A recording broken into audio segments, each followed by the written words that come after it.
So, let's continue where we finished last time.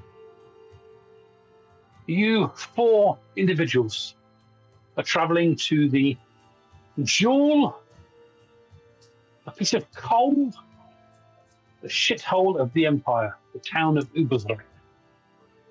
You're on a mission to deliver the letter to Blackrock Castle to a very important person. On the way, you came across some beastmen.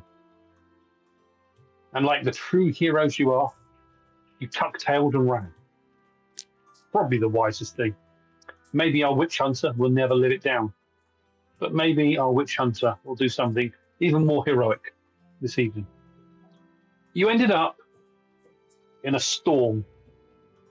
And you ended up at the Hooded Man Coaching Tavern, where you stopped, where 2 of our fine individuals combated some foul, mutated creature of chaos, some poor human soul that has succumbed to the corruption that is rife in the old world. But you survived. You defeated the creature. But the body disappeared. And things are maybe not all they seem here. Sally, our soldier of the Empire, our one of noble heritage, is sat now in the main bar of the Hooded Man, enjoying a fine bottle of wine. The smell from the kitchen of the stew can be smelt. The warmth of the fire dries out those wet clothes. But while Sally here is enjoying herself with her feet up, battered and bruised after being trampled by a horse, Cloytus, Elsie, and Gunnar are heading down towards the ferry house with the road warden this here, Hans. Because Gunnar had seen a struggle down there. He's seen blood. And there's definitely something strange going on at the Hooded Man. So, we'll start this evening with the rain still teeming down upon you, lightning flashing in the sky, and the occasional rumble of thunder. As the 3 of you walk down with Hans. Gunnar is leading because he was the one that saw what was going on. Hans is following next. Who's after Hans and who's at the back? I mean, it's nothing too serious. It's just a question. I'll go third. Elsie, the witch hunter, goes third, leaving Cloytus coming up the back. Well, as you head down the path, it's not too far away from the Hooded Man. You can see the river banks swelling with water. The barge that is a ferry across the river itself is now tied up, although it's at a funny angle. It's definitely tied up. Elsie, as you are walking down, and Cloytus, you can see that, there is a sharp flash of lightning. Fork lightning comes down and strikes a tree ahead of you. You're momentarily blinded. And as you see the eyesight recovers, you see this lightning blast, this flash has hit the tree, and a branch has clunked down on Gunnar's head, and he drops to the ground. Oh dear. You see how that could have been me. You got a strong enough head for that, Gunnar. You should be all right. Your mohawk should have took most of the damage. You can see there's no sound coming from Gunnar. Oh, this is the first time I've ever seen a tree fell a dwarf. It's usually the other way around. I'm trying to quietly giggle. That's what you said. Sorry. You can see Hans the robot. I think he's dead. He's just knocked out. Are you a doctor? I'll be fine. He's had worse. I will go over and check him out to make sure that he is okay. Can't leave him out in the rain anyways like this, so we'll, have to take him in any case. Okay, all right. Okay, Gruber, closest Gruber, could you make a average heal test, please? Let's get the average. first start and go wrong. Average. So change it from challenge into average. Mm-hmm. Okay. I believe that's something that I would need to be chained in. That's fine. So there we go. Average. That's why I asked you. You are trained in it. Yes. And yes, you can see that Gunnar is still alive, but there has been a nasty crack on his head. He's got a bit of blood, and he is completely and utterly unconscious. You are not too far away from the ferryman's hut. And yes, it is chucking down with rain. And don't worry, it'll take a lot more to take Gunnar down than a mere tree. Might even take a whole forest to do that. Let's just get him out of the rain. Yeah. Let's okay. You between you, the two of you, pick him up. You see Hans doesn't offer to help at all. And he's stood there. And he looks in the sky, and through a break in the clouds, you all kind of look up. You see the bright, shining moon of Manislav in the sky. And then there's a green glint from just behind it. It's the Chaos Moon, Morislav, behind as well, but quite far in the distance. For those in the know, Morislav moves closer and further away from the old world. Depending on the time of year, it is almost chaotic in nature, but is known to those as the Chaos Moon. I thought that was Skaven had a green moon. Skaven? What are these Skaven? They are legends. They're Skaven. Okay. You've never seen a Skaven. You've heard legends of rat people, but you've never seen one. Okay, sorry. That's fine. Pretty sure they don't exist. And the clouds kind of just again continue to move as you carry poor Gunnar into the ferryman's hut. And you again find what he saw. You see a place wrecked, ruined, clothes and equipment scattered and splintered across the room, broken chairs, a table, and a patch of blood on the floor. You take Gunnar inside and, well, the bed is still there. There's no blood on it. You kind of put him on the bed. And you are there in this ferryman's hat. That blood on the floor that's a bad sign. Is that fresh blood? Quite a lot of it. It's fresh, yes. Cloitus, one thing you notice as you are putting Gunnar onto the bed is the back of Hans's road warden's uniform has a blood stain on it. Not a big blood stain, but a little blood stain. Excuse me, sir. Are you okay? Are you injured? Oh, I'm fine, yes. Don't worry. It's just a little scratch. A little scratch from what? Oh, a glass tankard got thrown across the bar. Terrible thing. Had to knock one of them out, you know. So, where's this body then? Did he say there was a body? There's bloodstains here. Yeah, there's definitely bloodstains there. He kind of looks out through the door. I don't see any tracks there. Well, are you sure that something happened here? I can't even ask the dwarf. He's unconscious. Do you think we could slap him around and wake him up a bit? Oh, he's got his lights out. Sorry. Can you describe how the ferryman looked? Well, about my height, a little plumper. He had only one eye. Yes, and he was always muttering things. I didn't know him well. I only passed through here every now and again on my my rounds. But yes.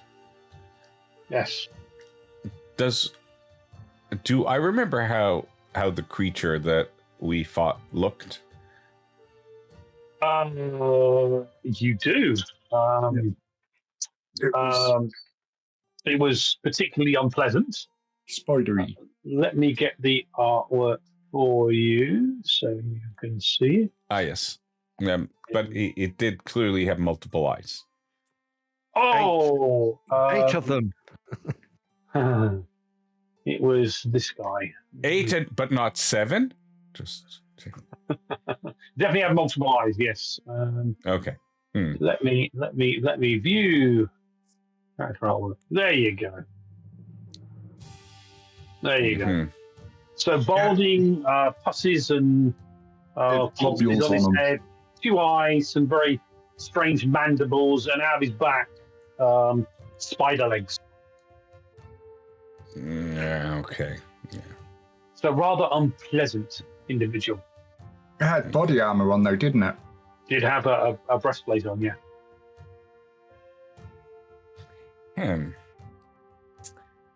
Well, I mean, if I were wounded in such a way to lose blood like this, I'd want to find some way to staunch the blood.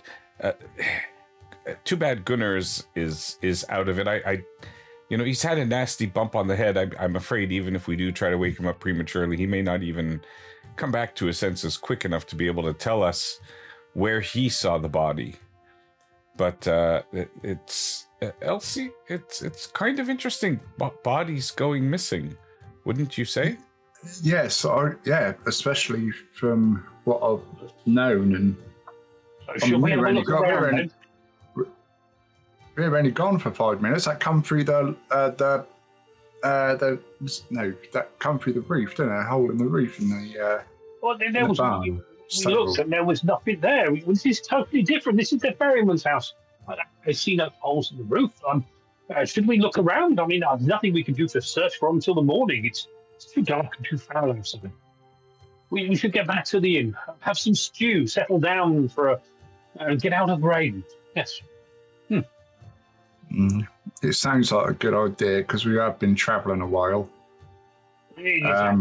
I mean, if you want to have a look around, and please be my guest. Wait, this ferryman, I mean, was his family well known? Were they of any, import or did they have any stature or land holdings or anything? He kind of looks around at the hovel this hut is, with its half-moon table, its broken single beds, its rubbish all over the floor, small little wood stove and fire bake. He lived here alone. In that case, it's probably nothing important. It could certainly wait until the morning, until the weather is more, like most of us, favorable. Peasant, the nobles, they don't care about us, do they? The nobility. I mean, they last year, according to tales I heard, there was some evil in Uber's last year. Yeah. Lady Westernagen, they say. Evil she was. Evil. I mean, I've never met her. She was probably as evil as anyone. But nobles? Troublemakers. Very good, Right. then. Yes, I'll go back and you want to look around, please look around, but there's nothing I can do until morning. Especially with all this lightning and this storm we've got. I mean, it'd be easier in the morning. I mean, we can only do so much. Exactly. Come get some stew. It tastes good. Very well then. And he turns and starts walking out. I'll leave a note for Gunnar here, saying 2 choices: come join us at the tavern, or change professions and become a ferryman. And then I'll head up with the rest of them. I don't think I fancy carrying Gunnar up the hill. You kind of are writing that note. And as you get to the end of writing this little note for him, you have this strange feeling. Don't think Gunnar can read. Oh, God. You know, not everyone can read in the Empire, in the old world. You know. Very true. I'll add to the note, bring this to somebody who can read it for you. In fact, Elsie, as you look across at what he's doing, you kind of think, what's he doing? What's those things he's scribbling down? Because you can't read either. It looks like runes. Peasants. Magic. Oh. Magic. Oh, no. No, don't. No. Magic.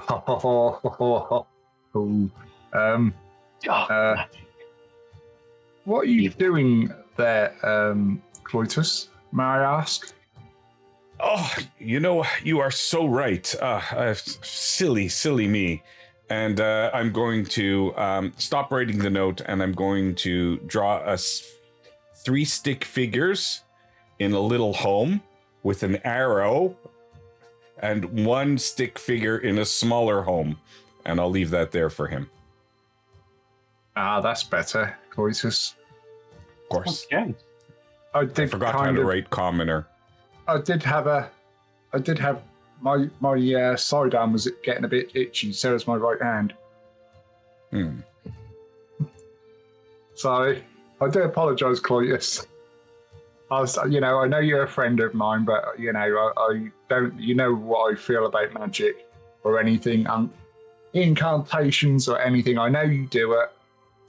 I was knocked on the head last time, and I was a bit wary. So yeah, I do apologise for last time, but just be warned. You know what I feel about magic. Yeah, but I mean, there must be something even more foul than magic occurring. I mean, you saw that body that we fought against in the attic. It gone. Where did it go? And now this body is gone, but the peasant boy stayed. We'd better check to see if that peasant boy's body is still there. Maybe it's gone too. Maybe we have a case of body snatchers happening here. Oh, that would be really bad. I think the body was still there, wasn't it? The stable boy. It was, yes. But every time we go back to a scene where a dead body is, another body goes missing. Well, we could. And it's no magic on my side. I wish I had that power. I don't, I promise you, and I would never practice it, especially in your presence. You know I have too much respect for you. Yeah, I know. I appreciate that, Cloytus. Should we check back to the barn to see if anything's gone missing? Yeah, apart from 2 horses.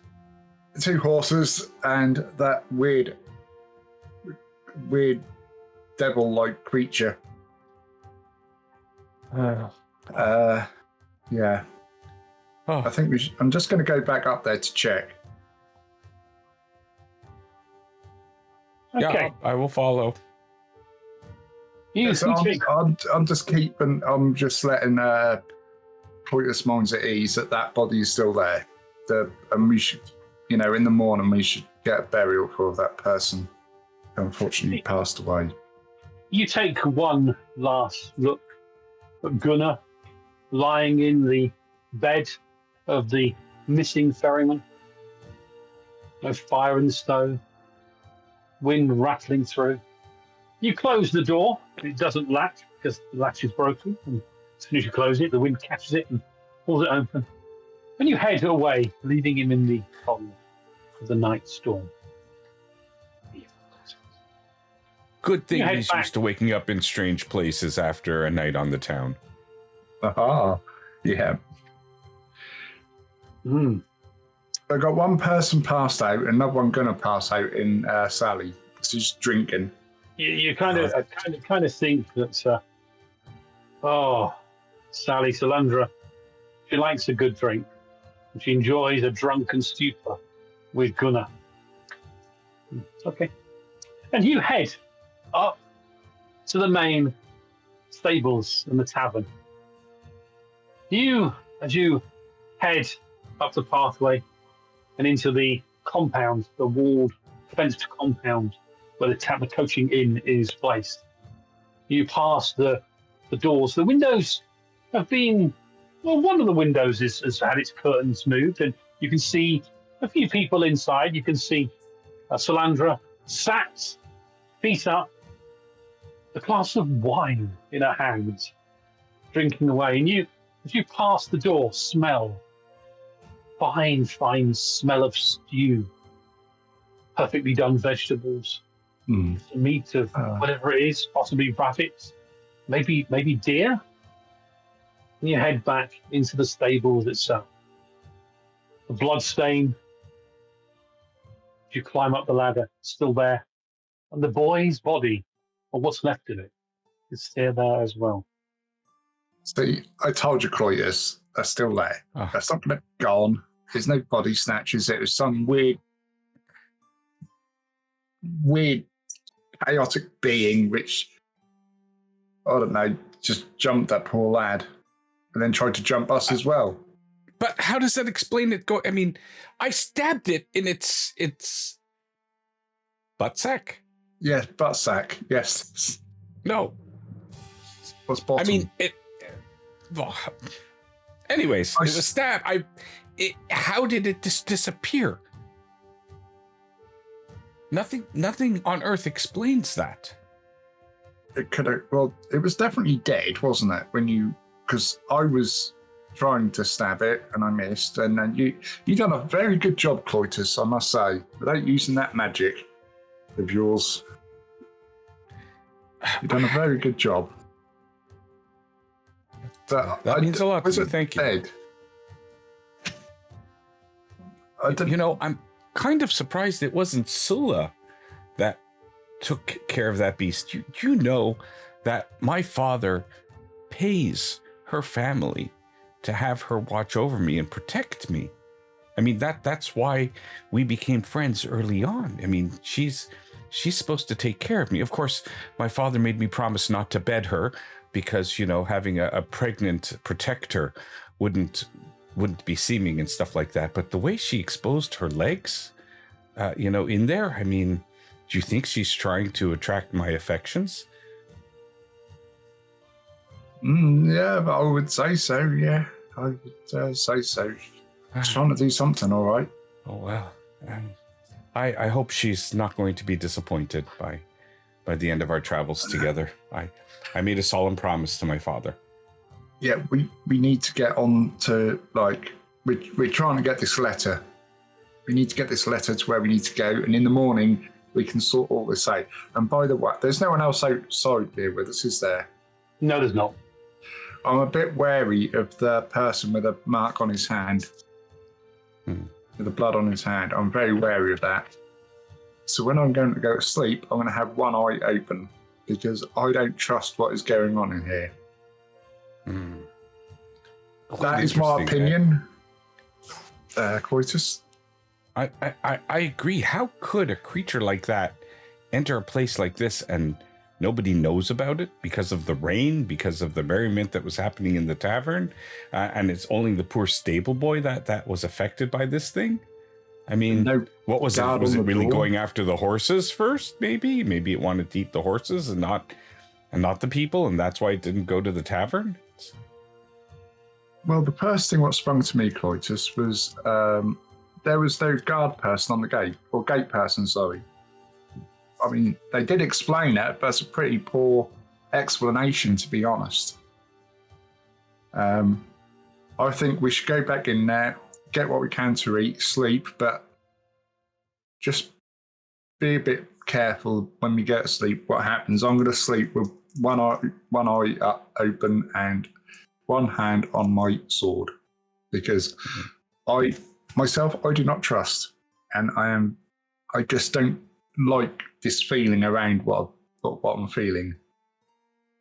Well, I mean, our one saving grace is that if they're after us at all, they'll probably just go get Gunnar first. This is pretty easy. The door's open down there, and he's knocked out cold. I think we'll be fine.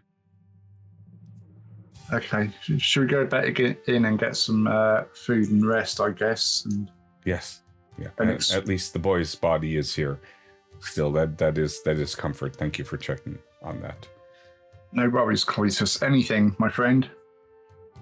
And with that, we'll step back inside the hooded man.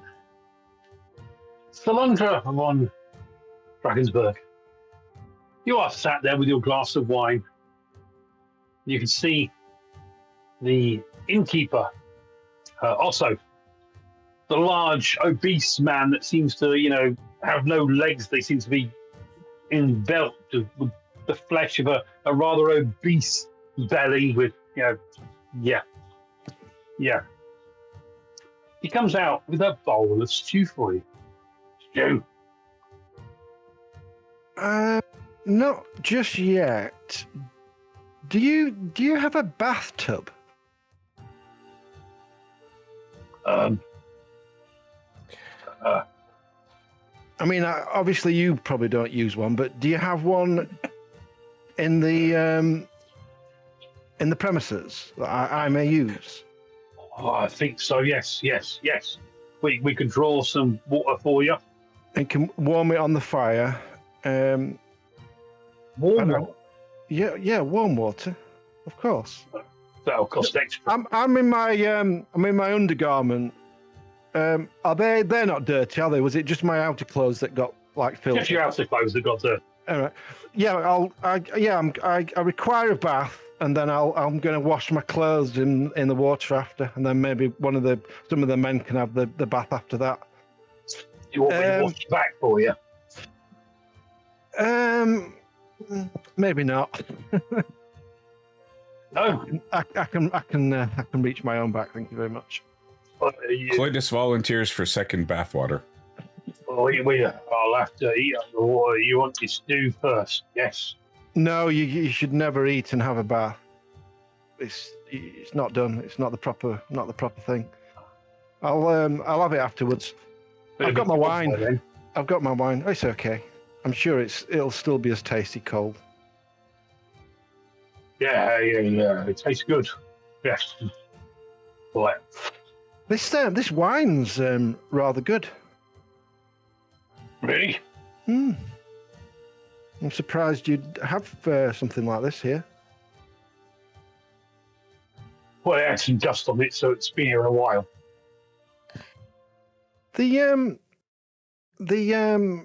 Is he a reaver? Did we call him a reaver? The gentleman that's just gone outside with my friends. Oh, Hans, the road warden. Road warden. Have you known him long? Oh, I've known him a long time. Yes. You'll have to excuse me. Are you okay there? I've been out in the storm. It's wet out there, Why you been out in the storm? We had to catch the rabbit. Oh, right. Yeah, and you caught a rabbit? Oh, I got a trap. Oh, right. Yeah. Can't imagine you running after it. Right.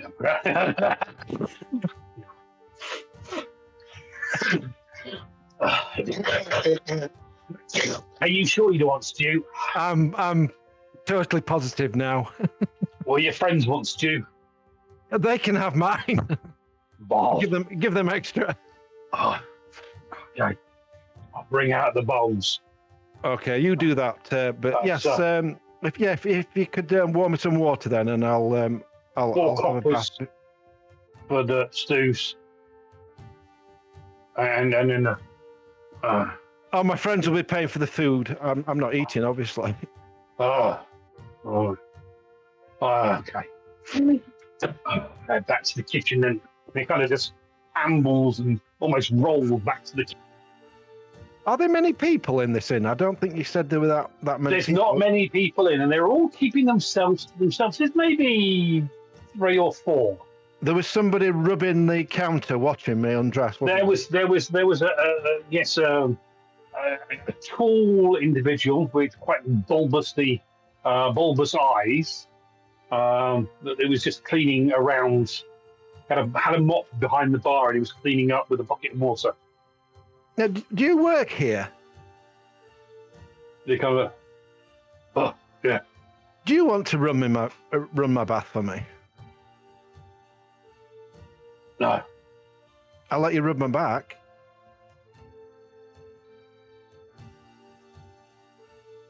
Why? What's your job? Cleaner. And you can't run me. Well, you're not doing a very good job. Are you? And you can't run me a bath. Beer stain. Oh, beer stain. Right. Okay. Yeah. That's the end of that conversation. He's been doing it for about 10 minutes. Staying behind the bar, kind of mopping the same area. He's the brains of this place, is he? Yeah. Seems that. Are you related to the innkeeper? No. No. Do we look alike? No, not really. Just thought you might be related for some reason. I'm coming from Uber's right. I'm going to get back to it then. Are you ill as well?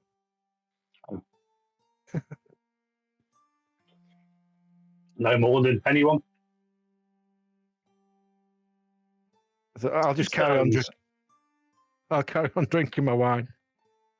Okay, at that point, the door opens, and you see Hans walks in, the road warden. He walks past you, just nods his head, kind of stops and takes a moment to look at you sat there in your undergarments. And he turns and walks straight to the bar and into the kitchen. Did you find the ferryman? I stopped. No. Hey, the storm's raging. Your friend, though, banged his head. Is he okay? Yes, he was. The dwarf. Oh, he's always banging his head, but he's okay. Well, they say he's alive. He looked dead to me. And where are they? I think they went to talk in the stable.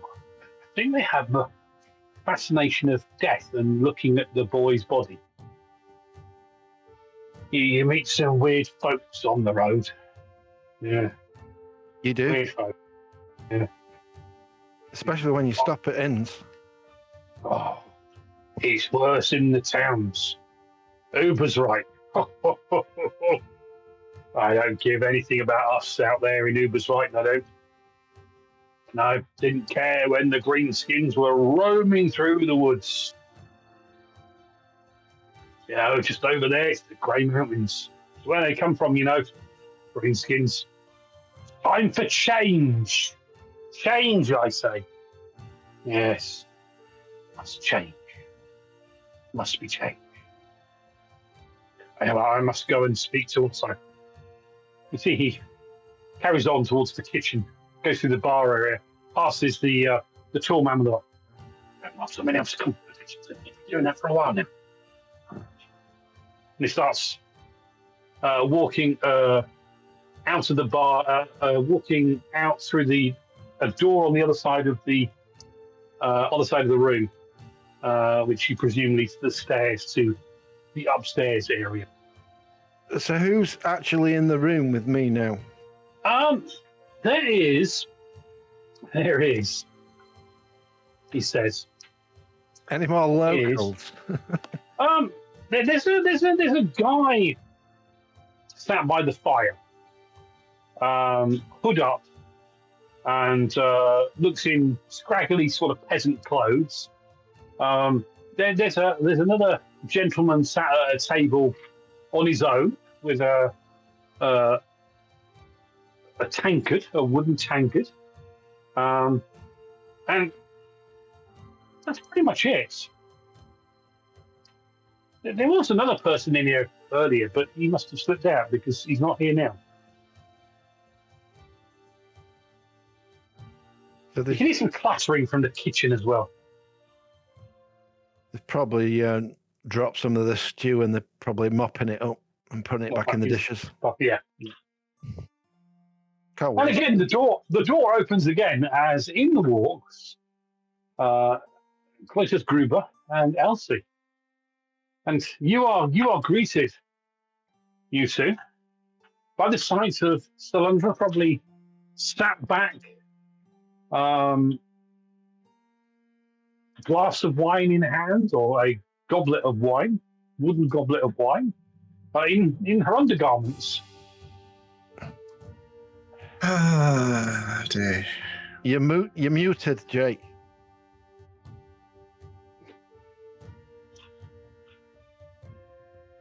You see, Elsie, I told you.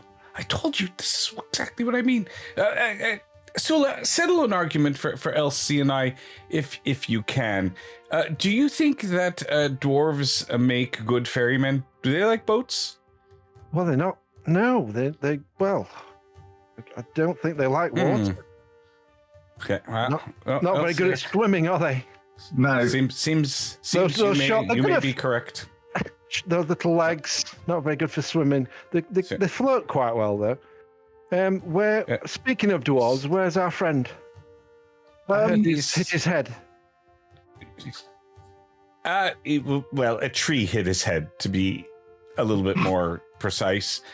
He's resting, but don't worry. Although he's using lodgings of the ferryman. Resting where? In the ferryman's hut. In the one piece. Oh, that just won't do. That won't do. There's a murderer on the loose. Maybe you should bring him into the inn where he will be safe. I think you might be safer out there than he's in here. You can't leave him outside. No, he's in the house. He's in the ferryman's house. And the ferryman's missing. There's a child being killed. You've killed some chaos beast, and then its body's gone missing, so you obviously haven't killed it. You need to go, both of you need to go and bring him into the inn where he's safe. Oh, he was very heavy. It was all we could do to bring him down the hill into the house. Bringing him up would be. Would you like being left task. outside in a shack when there's a murderer on the loose, Clovis? I know that you would never let that happen to me, Sula. Exactly. So you should not let that happen to Gunnar. I have an idea. We could roll him up here. He's portly enough. We could roll him up. Three of you could have easily brought him back. No. We could get one of the horses. Oh, yeah, the horses. Yeah, the horses. Let's not talk about the horses. Oh, yeah. You like horses, don't you, Sally? Actually, I am quite good with horses normally. I'll see you showing a bit of leg there. See you showing a bit of leg there, Sally. Yes. Elsie, don't call attention to it. I told you. We just have to ignore it. I'm going to have a bath, and then I'm going to wash my clothes. They're absolutely filthy. And then if any of you want to use the bath water afterwards, you're more than welcome. I'd rather not, thank you. See, at this point, the innkeeper comes out with a tray with 2 bowls of steaming brothy stew, and the smell of it is quite pleasant. It smells quite good. That looks yummy. Oh, vegetables. Kind of puts down the two bowls. Sorry, 3 bowls. There's 3 bowls because he was bringing one for the dwarf as well. So there's 3 bowls of stew. Did you drop something in the kitchen? No. Oh, what was the noise? The trapdoor. The trapdoor? 3 stews. Oh, thank you. Okay. Wait. Before you... 4 copper, please. Wait, before you eat that, I want to test it. How do you test stew? I'll just have a look. I'll just put it in my mouth and just see if that's edible. I don't know. You have a stew tester?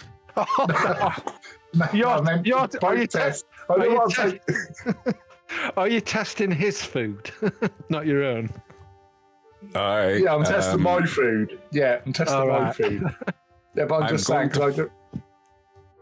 All right, go munch away. Then I will. I'm not sure about this food. I'm just going to take little nibbles. So hang on. You are. You're testing the food. Okay. And a little nibble of it. Okay, I will just do some. Hang on. Uh-oh. Okay, hang on. What are you worried about? Don't worry, it's not anything. There's something about this that I do not like this where we are. There's something not right here. I said that to Cletus as soon as we... You're such a worrywart. Wrong with you, girl. I will pay the barkeep his 4 copper. That's brass penny, correct? Yeah, sorry, brass penny. I said copper, didn't I? And for the rooms tonight as well? I'll have to check what we've got available. So busy. If that's all right.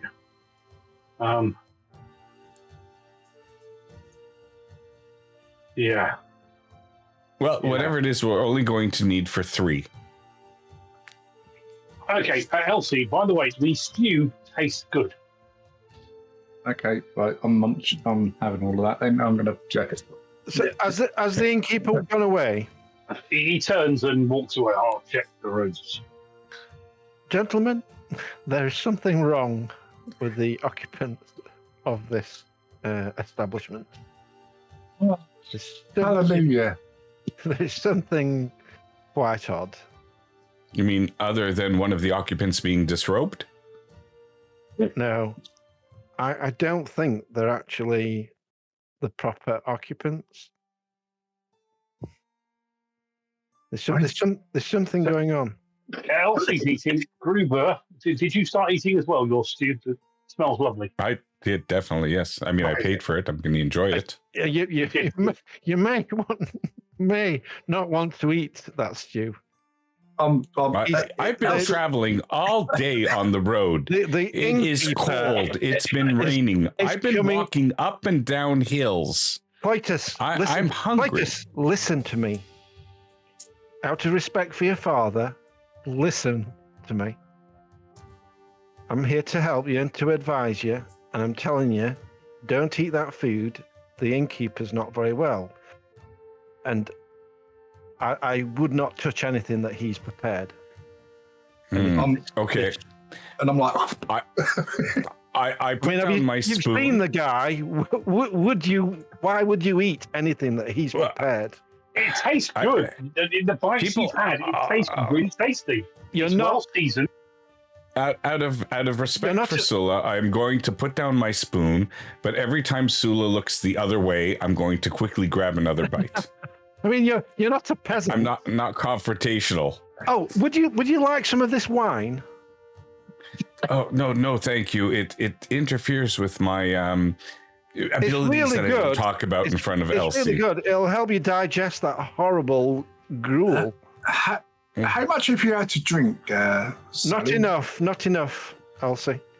I'm gonna get up. Have you seen how many clothes she took off? Of course she drank a lot. And I'm gonna walk into the back of the inn, but I'll take my sword with me. What, towards the kitchen or towards the... where the noise was, where he said there was a trapdoor. Okay, yeah. That was coming from the kitchen area. And is that where the road warden had gone? That's where the road warden has gone. Yeah, well, I want to see what they were messing about, and he mentioned a trapdoor, didn't he? Okay, yeah. They've probably got the real owners down there. Did not kill them already. Just look at the way she's provocatively walking away. I know. And as I pick up like one of the, her shirts, I'm gonna go and look at these clothes. They're so filthy. Yeah. That's not fitting for her, is it? No, definitely. It's okay. I'm still wearing my underwear. Needs to be cleaned. I'm still wearing my underwear. It's okay. You can get away with that. I think she needs a new pair of underwear getting trampled by horses. Okay. Yeah. Okay. As you head towards the bar and the kitchen area, you can see the trapdoor is right where the tall guy was mopping the floor for about 10 minutes earlier. You can see the doorway to the kitchen is open. Can you please, for me, because I assume that you are trying to be sneaky, silent, or are you just being brazen? Brazen, I'm not sneaking. Okay. You brazenly walk there. You see the trap door, which is behind the bar. The door to the kitchen area is open, and you can see Otto, and you can see Hans in there. They stood over the stew pot looking. They hear you as you come in. I think the strangest thing is the kitchen. The work surfaces are obviously designed for a halfling cook. You can tell that they're lower than what a normal human would use. He's in the stew. See, there is a bucket just behind the door, and there's water in the bucket, and it's very. It's got a darky red sort of tint to the water, and there's also a door leading out of the kitchen and into the yard. And also, there's another door which probably leads to a pantry. You can see, well, see also, you lovely stew. Yes, I'll have some of that myself. And he turns, are you all right, miss? Didn't you put some clothes on? I'm gonna. She didn't want me to scrub her back in the bath. Shout as loud as I can. I'll shout, Cloytus, Elsie, here! And then can I rush forward with my sword and put it to the road warden's throat? You can do, yes. I'm going to draw my pistol. As I hear my name being called, I guiltily put the spoon down. How did she know? How did she know I was eating the stew? And I'll follow Else. Yeah, I've got my gun out because I'm not sure.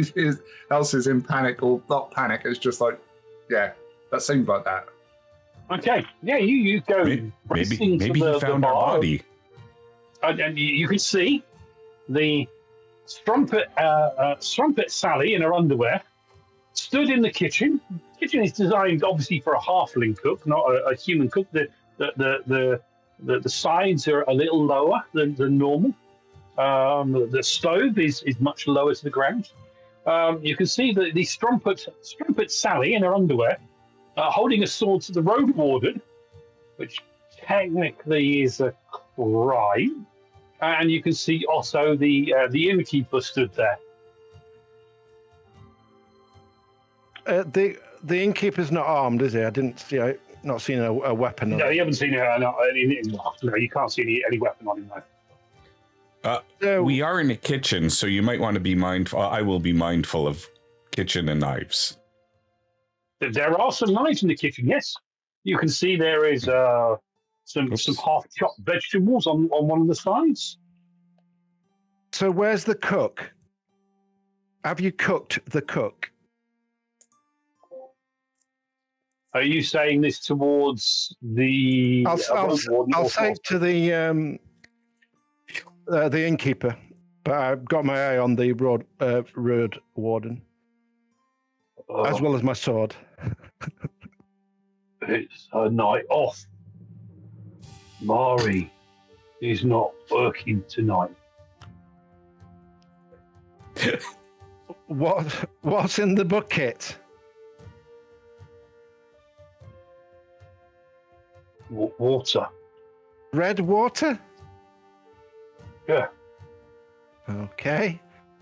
Elsie, look at that trapdoor. A bath like earlier. And I'm sorry. go on, yeah. I'm gonna hold the trapdoor up with one hand and put my gun down in the other hand and just look down there. Okay.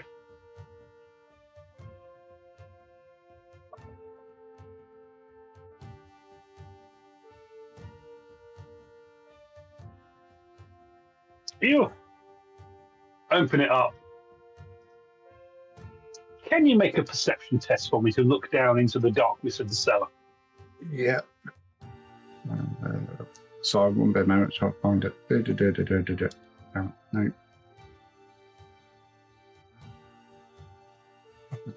Find it. There we go. Sorry. It's challenging.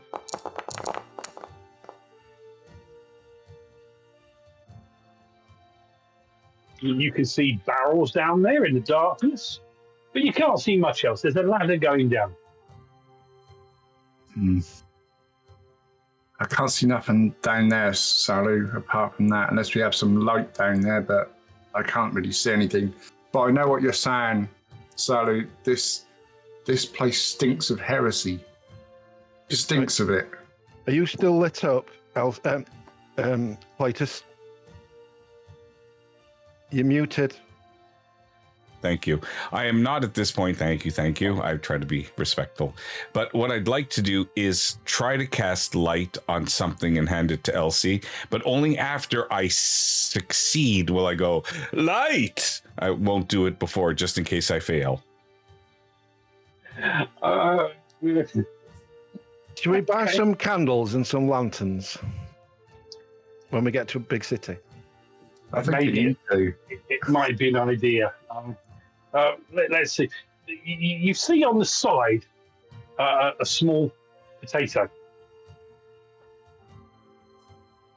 All right, let's see if I can make it a holy potato. A magic potato, not holy potato. Magic. No, it's really beneath me, to be honest. Although I'm wondering why the roll wasn't recorded. There we go. Oh. Well. You can see that he gestures, mumbles a few magical words, and the potato lights up in your hand. Magic potato. I've seen it all now, Cletus. Oh, dear. Yes, my friends and I in magic school, we had this game. It was called Hot Potato. It was, you can imagine how it was working.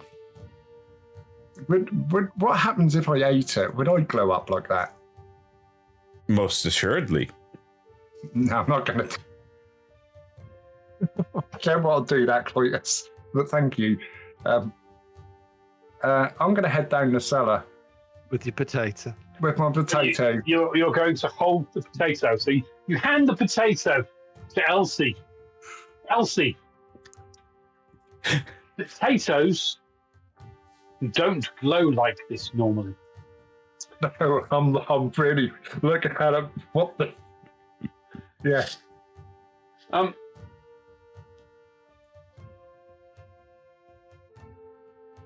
Okay.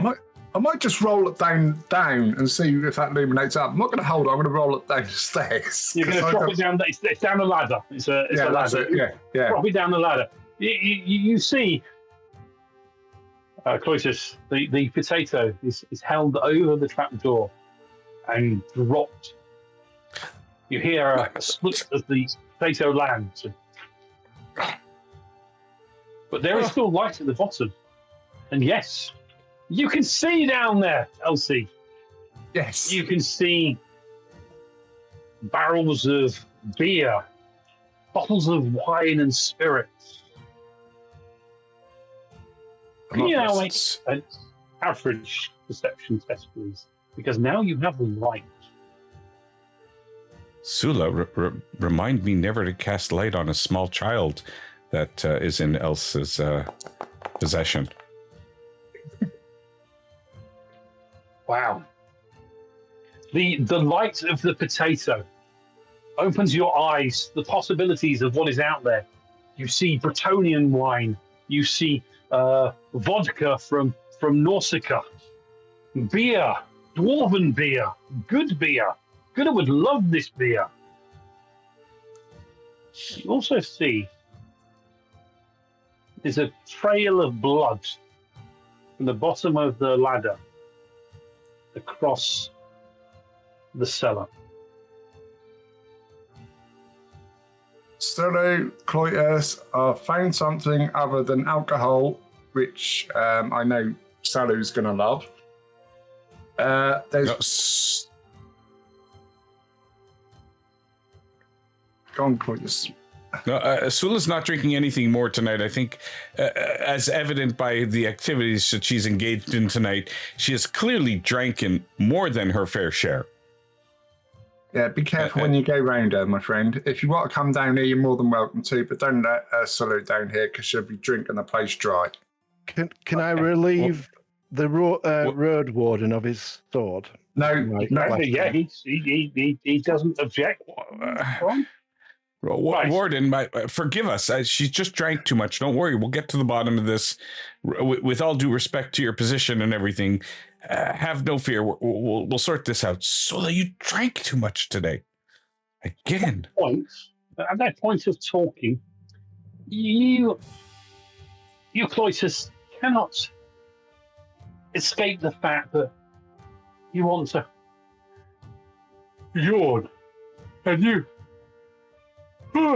with conversation, and yawning is, of course, very contagious. And you hear this yawn, Elsie, and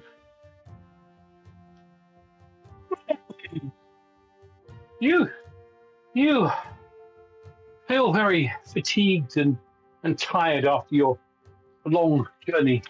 It's been a long day. That is where we'll stop for our first break of this evening.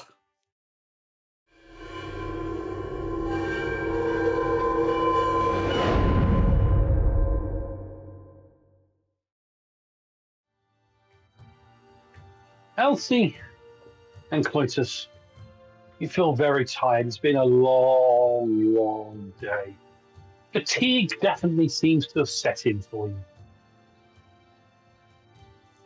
I think I know that this is not 100% natural, and in an alarming voice, I'm going to call down to Elsie and go, Elsie, I think Sula roofied me. Did you jump down? Did you say you jumped down, Elsie? No, I was then going to go down the stairs. You were climbing down. Okay. Yeah. You were climbing down as the yawn came over. Okay. Yeah. So, yeah, you Sally, you see Cloytus and Elsie follow in a very strangely contagious yawn. Well, you've got the flow of wine through your blood. So yeah, you're fine.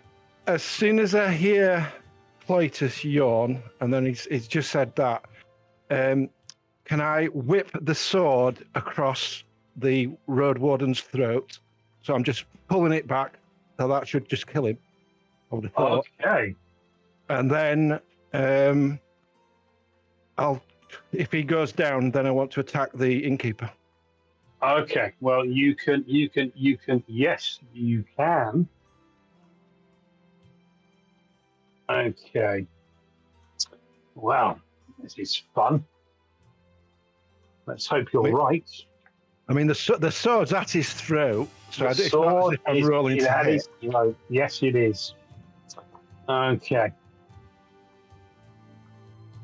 I mean, if they are innocent, unfortunately, we'll have to kill everybody here, so I don't go to prison. Okay. We'll blame it on the orcs. It'll be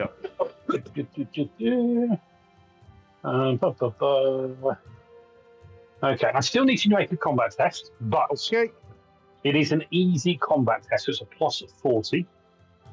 And this is purely to sort out how good a strike it is, how clean you cut across his throat. Oh, it's let me get to grips with this. Combat. So you need to target him. So I've put his token on the screen.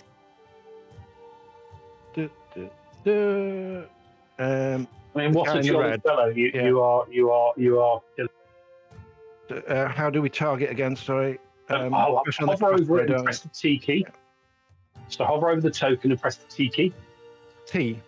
The T key. T. The letter T for targets. Yeah. And then you go to your combat tab and you click the sword button and you change the difficulty to easy. Easy. Plus 40. Yeah. Oh God. Can I spend a thingamajig? A fortune? I would do, because the alcohol infused aspect of that. So yes, right click it and use a fortune point to reroll. 99. I've cut my own throat. you basically would have fumbled because of the alcohol. So yeah, so basically on the tab where it says the fumble, just right click it and and roll down to use a fortune point to reroll. Pose test. No, don't do it again. Just right click it and use a fortune point to reroll. Fortune exactly point. We'll add one. Use a fortune point to reroll. Reroll. That's better. There we go. Okay. Wow. Okay.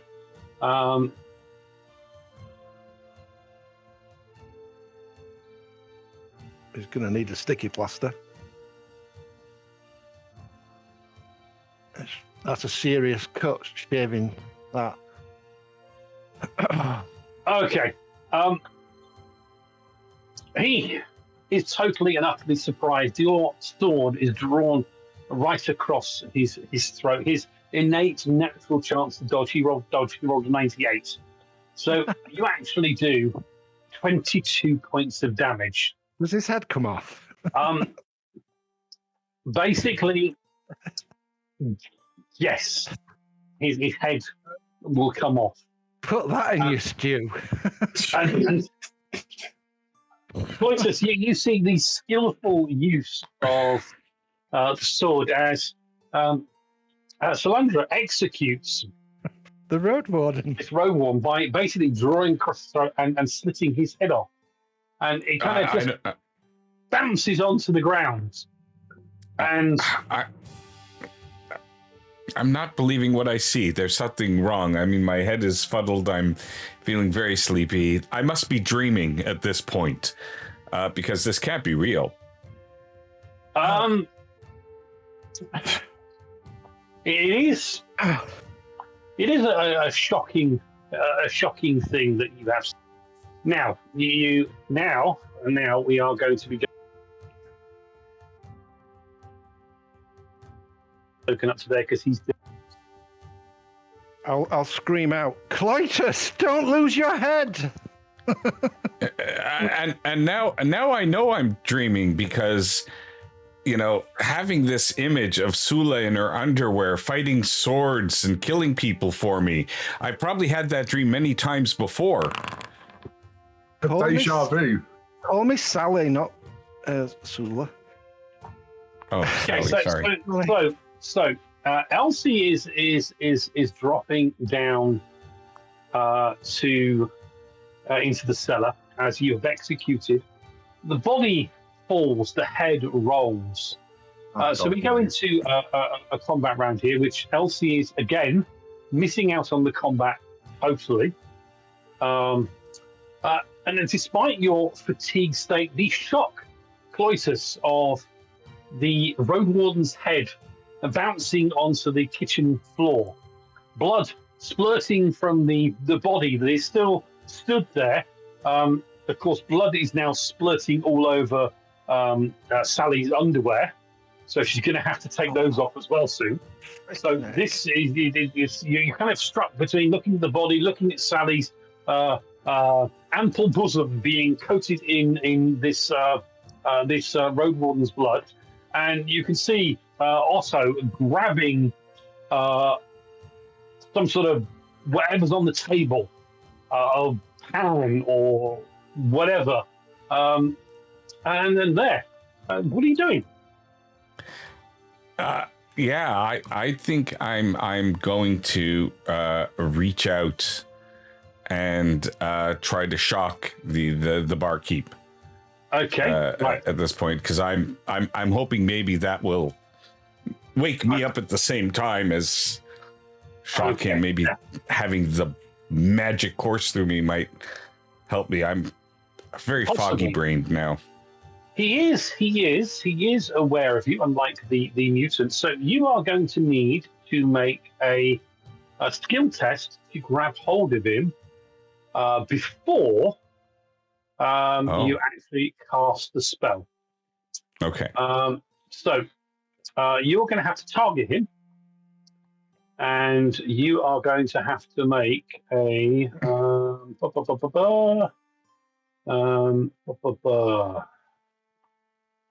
we are going to make a melee basic roll for you, please. So you have to do this on your skills rather than on your tab. So target him, and then roll your melee basic skill, which you have tons of.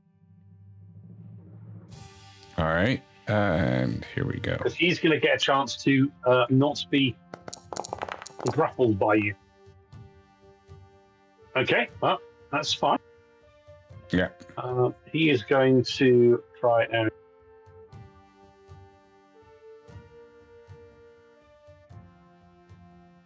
Okay. As you reach out to grab hold of him, his hand moves, and you miss him. So that will be your action. You can't cast a spell now because you have missed him. And you can see he's grabbed hold of. Let's say it's a skillet. Yes, it's going to be a nice skillet, a hand weapon that is going to do wonderful things when it is smashed all over you, possibly. Let's get his character sheet up. Let's get an attack roll.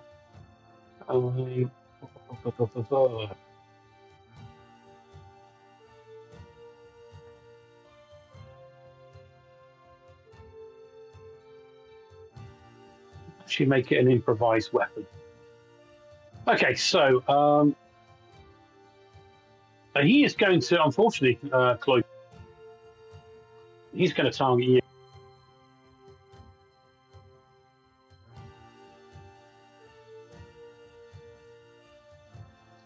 I think it'll either put me to sleep or wake me the hell up. Okay, so you need to dodge him, basically. So if you make a dodge skill roll.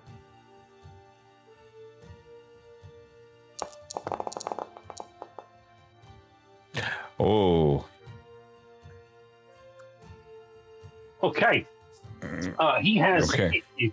This improvised skillet smacks against your right, and the damage applied after your toughness is 2 points. That's already been taken into account in your character sheet. That should already be reduced your hit points down a little bit, your wounds, as he whacks this skillet against you. Elsie, as you get to the bottom and you're starting to look around, you hear the sound of something hard hitting something soft. You're kind of more alert, aware of what's going on around you. So we'll go back up to Sally. You can see that after the body is still stood there splurting blood, you can see Cloytus try to grab hold of Otto the barman. And you can also see that Otto strikes back with an improvised skillet, whacking against Cloytus, hitting him in the arms. What do you do? Is there any way you can use two swords? Or is that not a thing unless you're trained to do so? You need to be trained to use two swords. Okay, it doesn't matter. I'll just... you do have dual wield. So basically, your combat tab... So let's get the right answer. No, you're not so good. That was no, it doesn't matter because it'll detract, I would imagine, from my main yes. my main blow. Yes. No, I'm just gonna. You're not skilled with two weapons. No, I'll. You need to target Otto and spray. I'm just gonna try and run him through them with my normal sword hand. Okay. Yeah. I mean, there's a big target. He's a huge target. So target him. So his token is there. Can you see it? I think you can. Can when I get foundry back. Come here, goddammit. Foundry. Move my character sheet. Yeah, I see him.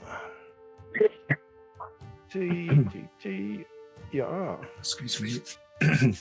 So it's just on sword. Challenging, yeah. Yeah, challenging. Yeah, I You suppose. don't get anything with him being in combat with. No, No, nothing. you actually get a bonus because there's two of you attacking you. So that will Count. it will automatically counteract any bonus you got. Oh, goody good. Nice. Oh, Wow. Wow.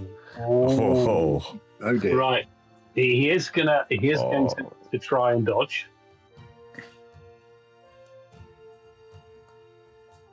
But of course, his skills at dodging.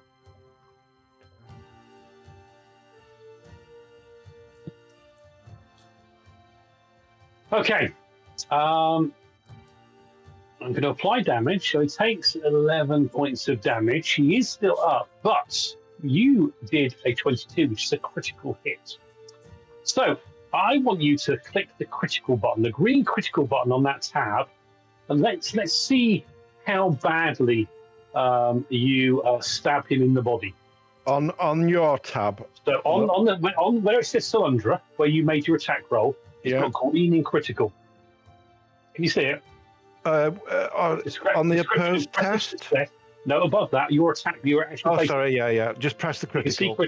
So you basically just click it and roll it. So we're going to take yours, not mine. Okay. You stab into him. Now he is already there's only one wound. You give him 2 bleeding conditions. You pierce into his body. You stun him. You also do an additional 3 wounds of damage because of the critical. And you can see that this large, obese individual kind of just drops to the ground. Blood now out of the stab wound, as you have therefore protected Cloytus. I did say combat is deadly, and it could be just as bad if it happened to you. I'll have this weird, scary, psycho grin on my face, like I'm really enjoying this, and I'm covered in blood, all splattered on my face, and you are indeed covered in blood. Where's the skinny guy? He went upstairs, you think, so you haven't seen him. Let's just kind of leave the two of you there, because the road warden's body is still stood there, and it's still now stopped splurting blood as much. And now a large pool of blood on the floor. Oh yeah, his head's on the floor, and his body is just kind of not full. You know, kind of push it with your finger, and it kind of bit like a headless chicken. Yeah, basically. The finger just the last twitching of life is twitching there. But meanwhile, we go down into the cellar. Elsie, can you make a perception test, please, Elsie? Normal perception, yeah. Challenging, yes, normal. Yeah. Okay. Yeah.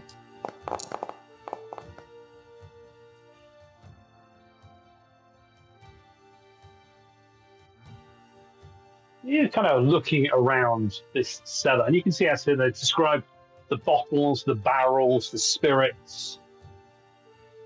Notice the bloodstains on the floor. And just following the bloodstains with your eyes, you can see they lead to the wall. And there's a loose stone on the floor.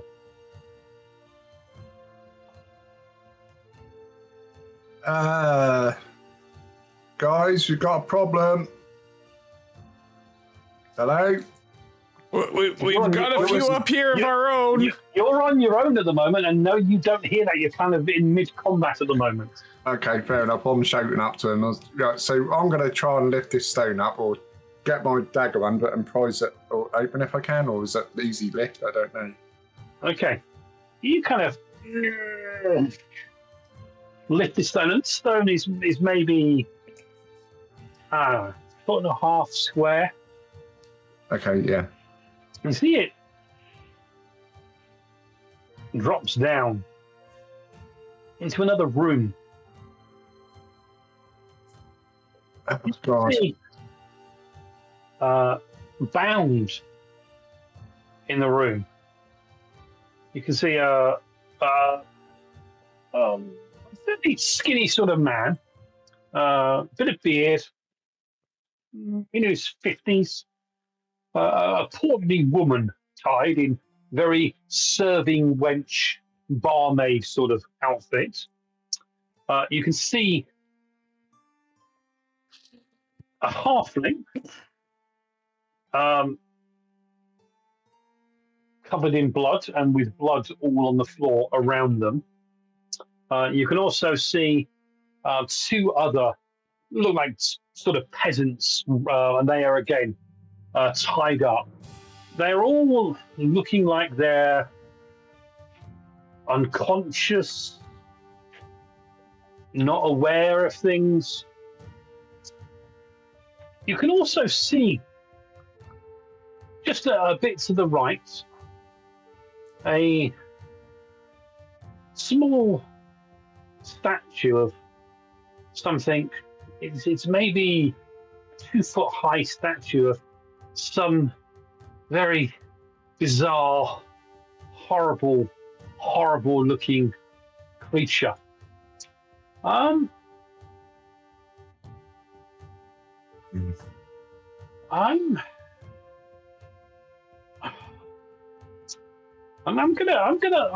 let you make a law empire or law witches roll, whichever one you want to make. I'll do law witches. There we go.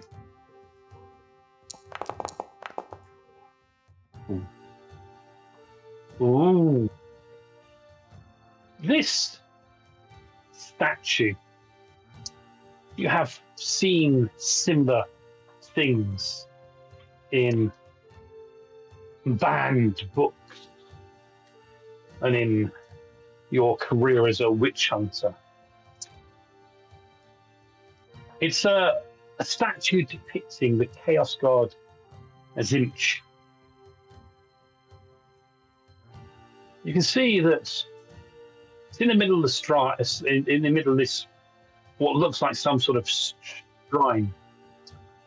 The statue is made of a greenish stone, which seems to flow and move as you stare at it. Can you please make a challenging coolness test, which is a basic skill? A coolness test? Coolness test is a skill you've got. No. Nope, can't see it on here. It's on your left-hand side of your character sheet. Coolness. Yeah, cool. Oh, cool. I was looking for coolness. Sorry. Yeah. Cool. Sorry, mate. Cool.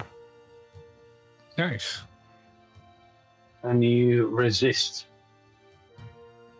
the corruption that is there. You can also see in the room there's a wooden box and a few other things scattered around, but there's chaos symbols on the floor of this room. And this statue is staring at you, and it does feel like it is staring at you, and you are quite enthralled by it. What do you intend on doing? I was going to use my... Where is my sword, actually? I ain't got my sword with me. I picked it up. Never mind. Yeah, I was going to cut the statue in half. You're going to cut the statue in half. If I Your can. sword got given to someone else, didn't it? It got given to. No, and then Okay, but you had it back And then- because I then gave you him my had it dagger. It was the curse. That's right. I haven't put it back. Give me a second, and I shall. put Sorry, it back Andrew. for you. I'll just. That's Yeah. okay. No. Your sword is. I'll give you your sword back. Your sword is in your scabbard. You had your pistol out. You said as you. Oh, climbed yes. up. All right. I'll shoot it then. So you have your. Yeah. Okay. You bring your pistol up, your black powder pistol. Yeah. Okay. On your combat tab, Yeah. I want you to do a challenging pistol attack, please.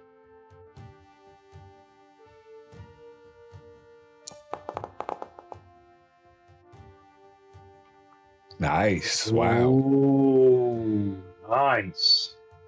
So that is 3 success levels. So your damage of your pistol is 9.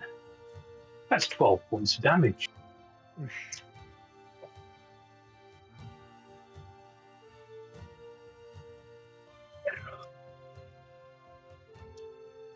Your pistol shot shatters through the center of this.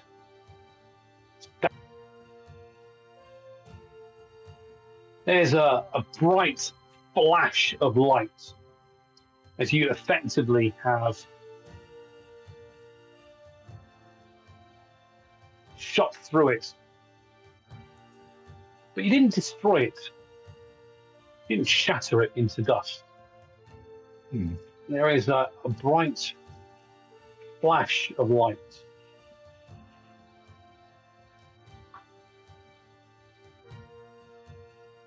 Is there anything I could cover that with? Like There is just, something that happens oh, as this thing comes out of the destroyed statue oh God. demon. Oh, it looks like Slimer, but pink. And as our friends are upstairs, and as you are tired, we are going to go into combat. All right. Yeah. Come on, Slimer, give it me your best. As this demonic horror easily gets the jump on you, you destroyed whatever was housing it. And you as okay. Right.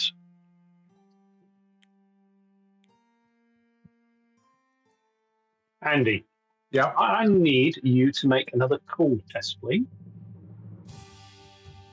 I don't think I'll get 2 of these done. I'll try it. Nope. Okay. Can you spend fortune? You've got your fortune. You've got a fortune point. You could re-roll it if you wanted to.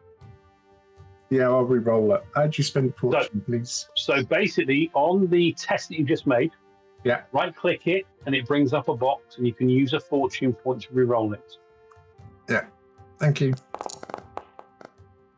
Oh, much better. Ooh. Thank you. Wow, that is pretty damn good.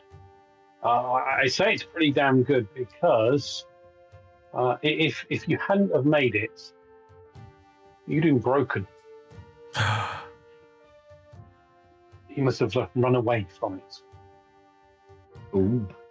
But this creature is still there, and it brings a horrible claw. As-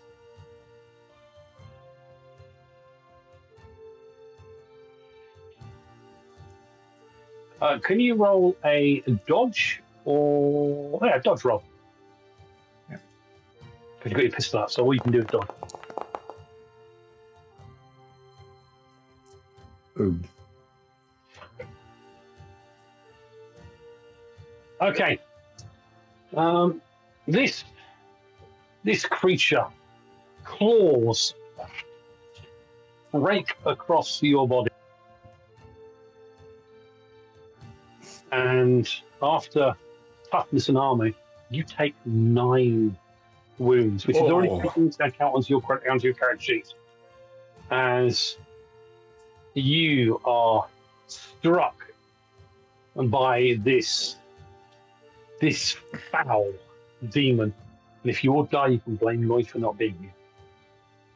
You'd have been better off running off. It would have been better off running off. But it's now your turn. This creature has struck out at you. Oh, I'm mad. I'm the bloody heretics, chaos, evil, zinch being.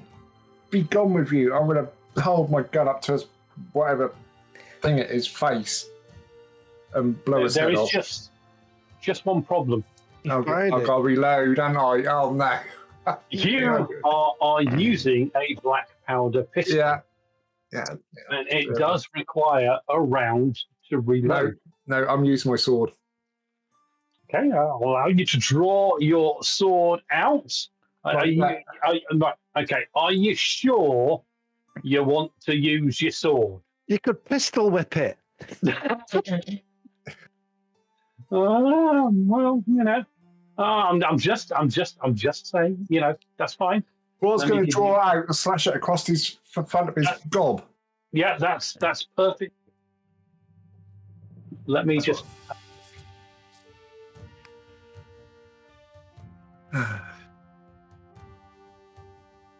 Maybe I shouldn't have shot that thing. Okay, you've equipped your sword. Yeah. So yes, you need to target this creature. Is that right click or control right click? I can't remember what you said. Hold on it, hover over it, and then press the T to target. Oh, thank you. Yeah, and got it. Dot. And then you click on your combat tab, your weapon. Here goes. Horace's please. Oh. Can I use a fortune or can I not? I think you probably can. I think you have a couple of fortune points. You could right-click it and see if it lets you. Bending, you get them back next session if you're still alive. If you're still alive. So right-click, that one. fortune point. That's it. Okay. Oh, that's the wrong one, mate. That's the wrong one. Oops. That's all right.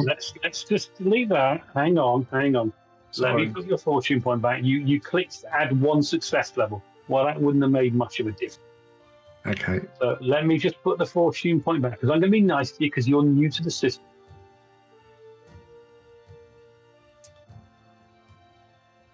Okay, so you can right-click it.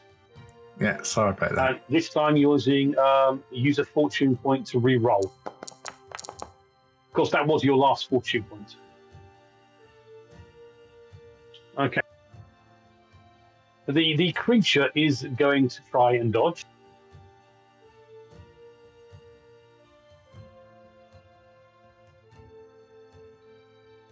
And you swing your sword at one of its legs, and it ducks out of the way of your blow.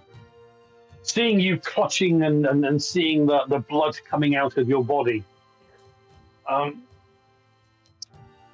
it kind of thinks about stepping forward and munching on you some more. Meanwhile, above, you hear poor Elsie cry out in pain. You also hear and see just see a little flash of green as well in the moments leading before that minor scream, and you hear. But fortunately for you, Elsie, you see this creature turns and sees the tied up innkeeper there, and literally just tongue comes flying out, opens its mouth, and just bites into the innkeeper's head, ripping its head off. Blood is kind of splattered all over the room as the innkeeper's head is ripped off. And you hear the crushing of the skull of the creature as it makes its feast upon this creature. What are you doing? I'm reloading my gun. Okay. Upstairs. Cloytus. And Sally. What are you doing? Sally, I know what you're thinking, but now's not the time. I heard a gunshot. Elsie might be in trouble. She only has one shot. And I'm gonna run. Well, I may be slower than Sally. I'm gonna head towards the trap door to go down. Okay. You jumped down the trap door. It's not far down to the cellar. You see a stone in the floor, and that's where the light has come from. Well, we're going to say that you get there and you jump down into this chamber and you see this pink horror, this creature that has disgustingness, this shocking horror. And Sally, you going with him as well? No, not straight away. I'm thinking, I took all my clothing off and I took my armor off. You did. How long would it take to put my breastplate on? I'm going to be nice. I'll say it takes you a round to get your breastplate on, but that is the only thing you're going to get a chance to put on. Yeah, I'm just. Oh no, sorry. I'll not go down first, but I'll follow Cloytus down. And you follow Cloytus down, and you get down, and you see Elsie kind of clutching her belly, and blood on her clothes. And so I'm going down first, and you're following me? Yeah, I'm backing you up. Yeah. Okay. She's got undergarments that are pantaloons, so you're not seeing anything extra. Okay. I don't want you perving on me as I go downstairs. But there is no shading in the old world. That's all I'm going to say. Like the 70s. Anyway, you all get down into this situation.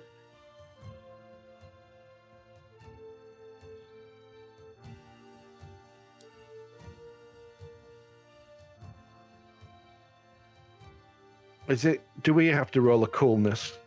Let's quickly roll your initiative for you. Yes, I need you both to make cool rolls. So is that's in skills, is it? That's in skills. It's a basic skill. Oh, I've got quite a good cool. I said that, I'm gonna curse myself. Oh no, I'm good. I'm too tired to register the horror of this. You both pass your cool tests.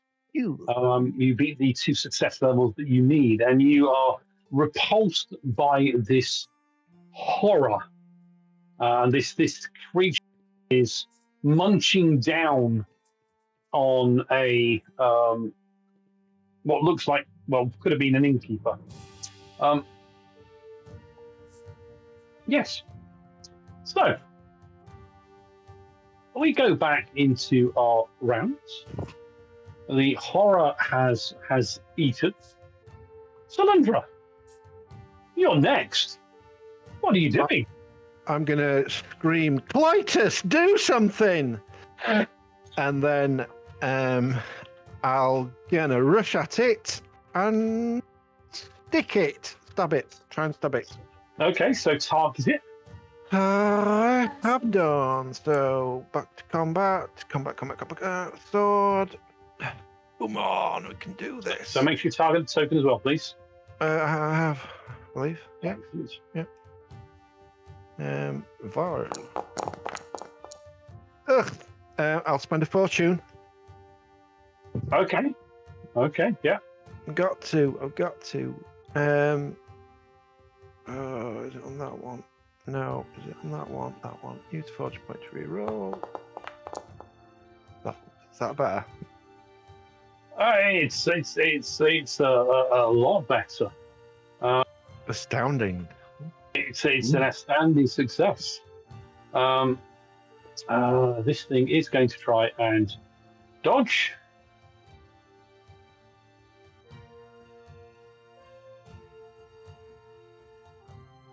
You slash your short sword across its right arm, which has got its hand now on the body of the innkeeper. You do 10 points of damage to it. You do a mighty strike to it. I mean, it's got 3 arms, so it can afford to lose one. It can afford to lose one. Cloytus, down to you next. Yes, I apologize. Family calls. I am going to, I think I don't want to get close to these things. So at this point, I'm going to call forth the reason why my fingernails are always so dark and yellowed and just there's wisps of smoke every now and then. And I'm going to send a dart towards this thing. Okay, so target it. And then cast your little spell. Save me, Cloytus.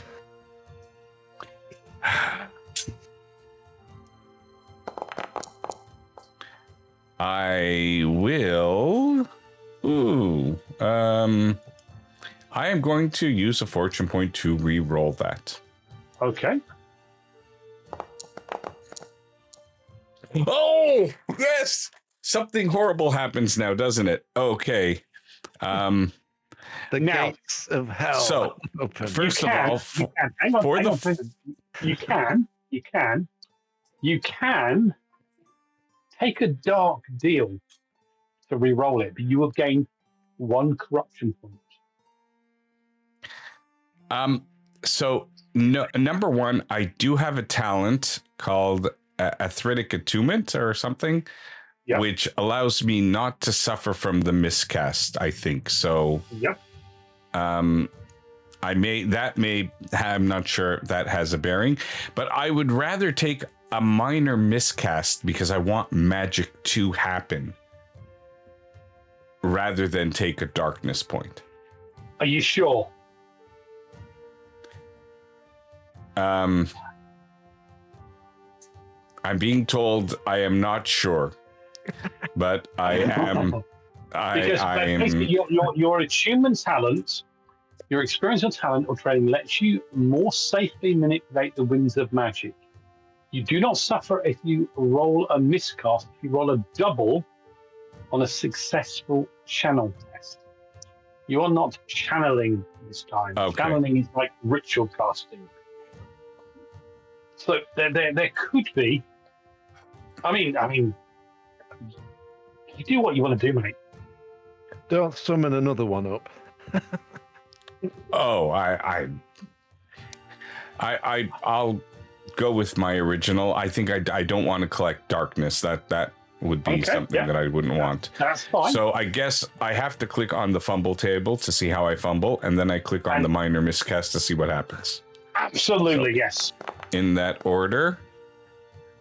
So this horrible thing, and I have a torn muscle. Okay, it's a critical wound, so that's pretty bad. And let's see how much worse this day can get.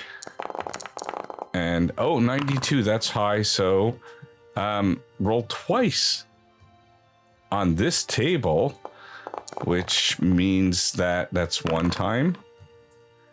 And I am bleeding. Okay, and I lack the permission, so I'll let you do that. And I'll roll it bleeding. Yep. one more time, and that looks bad as well. Can occur elsewhere within 6 miles. Yeah, probably Gunnar is going to wake up with a bad headache, I imagine. But I guess I'll end my turn here before I make things even better than what I've already done. Well, as a matter of fact, I mean, let's kind of. Am I still standing is the other question, I guess, because. Well, what do you reckon? your torn muscle, do you reckon it's your right leg or your left leg? I'm going to let you choose. Okay, it could be my right leg.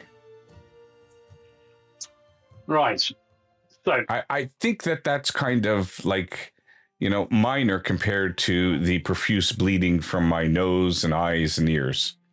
that is indeed true. Basically, your torn muscle means you suffer half movement. You suffer a -10 penalty to all tests that involve the leg.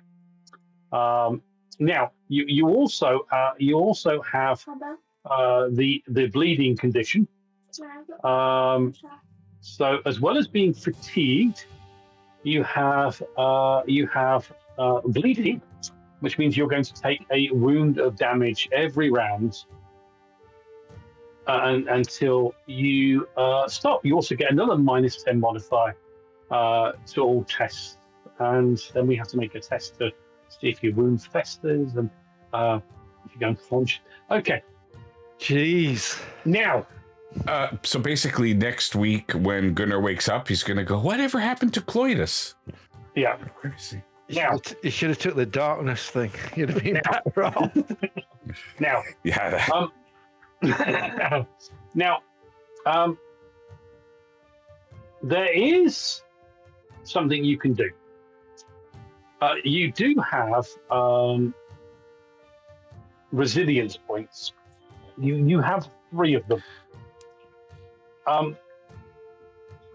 You can use resilience points. These are permanently used.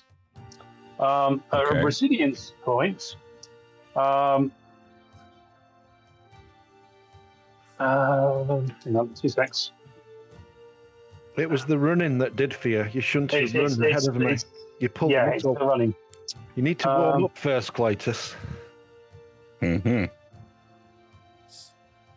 You can spend a resolve point, which is not permanent, to remove 1 condition. I would do that to remove the bleeding condition, I think. I would do that. So if you just take your resolve down to 2, and I will remove the bleeding. Now, you're going to still have taken a wound of damage because you get that bleeding effect. But I will remove the bleeding condition, but you still have a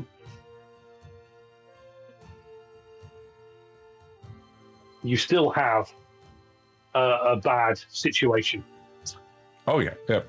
Your leg. Okay. Elsie and Solandra, can you all, by using the dice tray at the bottom of the rolling thing, roll a D100, please? The highest, and I am going to roll for Gunnar as well, it gets targeted by Cloydus' spell. It's not me. Okay. I am going to roll for Gunnar, because it could happen any time within 6 miles, but there have to be consequences. 80. Elsie got 82. Is it the dart spell or just a random spell? It's a dart spell. Oosh. Okay, Elsie. Can you please roll a dodge roll, please? Yeah. Need to ban all magic users from our party. Yeah, exactly. They're dangerous.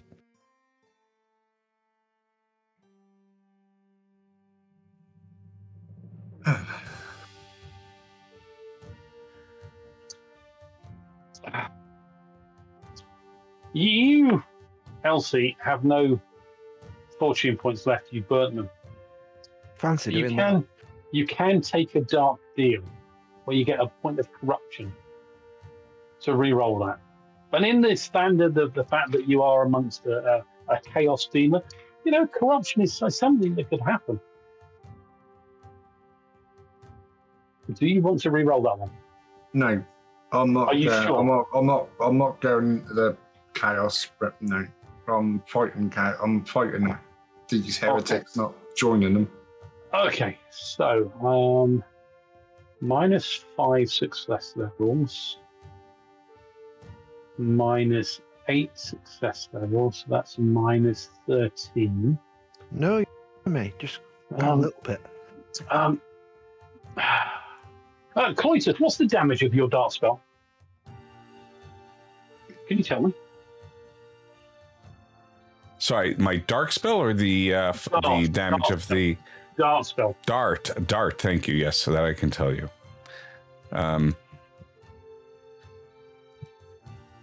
It is. Oh yeah, so it's a damage of +0. So I'm assuming it's success level plus. No. Your magic missile is 4. So plus this 4. Isn't magic. Yeah, okay. Your dart spell is a magic missile. It's plus 4. On a 13, that's 17. Elsie, what's your toughness and your armor on your chest? 17 damage. 17 damage. My toughness is 35. Oh no! Basically, combat is not about whether you fail or succeed on a roll. You failed terribly on your casting roll. Elsie failed even worse on a dodge roll. So it all kind of adds up. It's almost like she kind of stood right in front of the darts as they went off. So Elsie, you've got armor on your chest. You have. You've got 1 point of armor, and you have got toughness of 5, effectively. So 5. Okay, you see the magic missiles that Cloytus casts, blood pouring from every orifice on his face, his eyes, his nose, his mouth, his ears, his blood dripping out. Andy, Elsie can spend a fate point, which cannot be got back. This fate point will keep you alive. Instead of dying, your character is knocked out, left for dead, swept away by a river, or effectively out of the combat. You are going to be out for the rest of this evening, but you won't be dead. Do you want to spend that fate point? Yeah. Well done, Cloytus. Yeah, well done. Yeah. So you are down to 1 fate point. I never. The bolts of the darts are slamming into the chest of Elsie.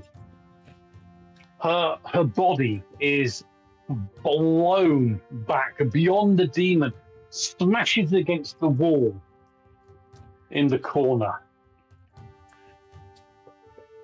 For you, Sally, that is obviously a killing blow.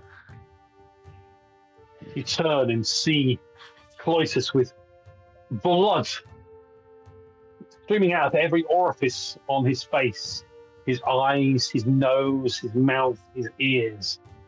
It's like a figment of pure and utter evil. And the look of horror on his face. And you don't know if the horror is the fact that he's bleeding or the fact that he got knocked to the ground and his leg is at a slightly funny angle as the magics with him in him did terribly. This is like a horror film. I'd love to be able to see it like we're all covered in blood. Blood is, you're covered in blood. Elsie is propped in a corner, totally out of it all. And at this point, with Elsie now no longer with us, see this creature kind of looks up. And you can see a bit of skull, hair, bone and flesh. And this thing just grins immensely, looking at Cloytus. You may not know this, but Finch it's all about change.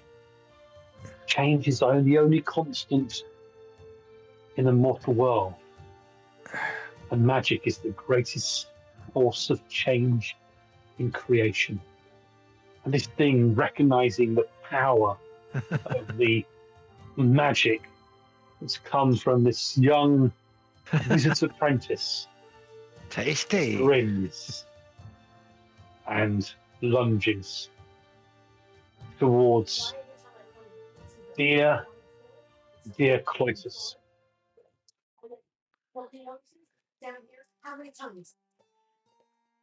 Cloytus. Dodge roll? Off dodge. I would like to say that yes, a dodge roll, possibly we would a good idea.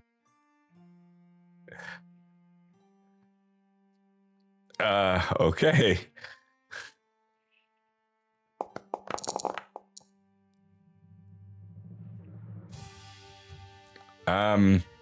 I'm gonna see if I have any more fortune points, and it looks like I maybe do.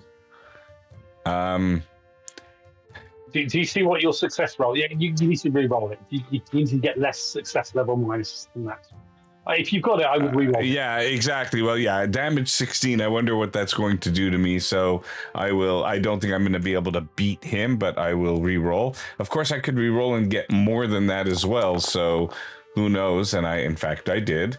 Okay. Now you do have, you do have that dark deal you can take. The fate of the world could be in the fact that you survive and defeat this foul creature.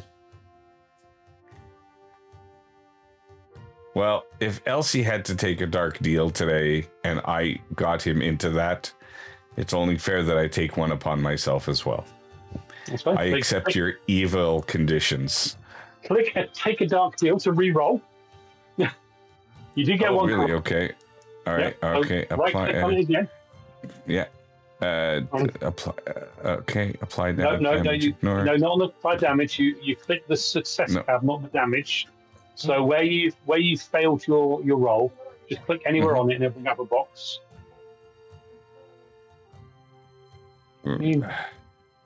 Okay, I'll do it for you because no, it's because I right click and I have reveal to everyone, delete, apply damage, ignore AP. Sorry, no, it's on the dodge test, so the one above, not the result. Oh, I see. That's why. Okay, so yeah, I'll do that. All right.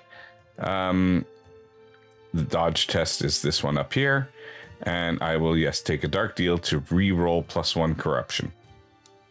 Okay. Not my day, but back to where we were before. Okay. I accept the will of the universe in this. I am going to send you Dark Deal. Okay. This is going to be something that only you can see. If you want to read it out to the audience, you're more than welcome to. I relish the opportunity to do so they can all groan with me together.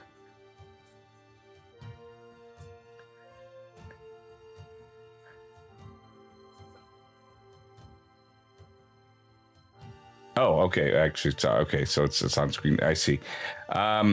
So I will do this. I will put that here, and I will put that down there. And so it says, the dark gods can see you are troubled. For a discreet favor, they can unburden you of 1 corruption. Let your quarry go. What harm can it do? Take the offer and step back from the brink of chaos. Heed the whisper. And by that, they mean Elsie, because I guess Elsie is the one I've been targeting most heavily. No, it's the demon. Oh, okay. You have to leave the demon be. Oh. So, Cloytus, heeding the dark gods, heeding the chaos that is there, you start climbing the steps. Leaving Oh! to fight this demon Oh no! I didn't know that. Oh shit! You'll I'm hear so me sorry. screaming in your name. Cletus, come back, you coward! Oh God! Solandra, Sally, it is your turn in combat. Oh, I'm gonna do something for you. I'm gonna do something for you. I'm gonna do.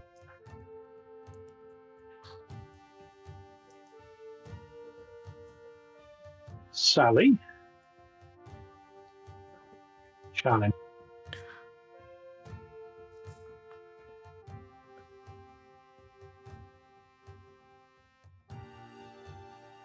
I don't have to target the creature again, do I? Is it already targeted?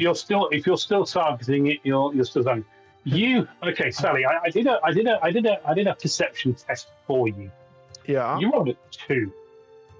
You notice as you're about to strike the creature that in fear or shame or injuries, Cloytus is leaving, climbing the stairs. Yeah, I think he's picking him, so I'm calling him a coward. Come back, you coward. And are you still striking the demon? Yeah, I'm gonna still. Okay, so if you're still targeting the demon, that's fine enough to make your attack roll. Sword. Boom. nice. Oh, wow. I've had some really Well good done. rolls, haven't I, tonight? You are. For some reason, you're targeting had a drop. But that's okay. Because it's Warhammer. We can do math. 5, 4, 11 damage.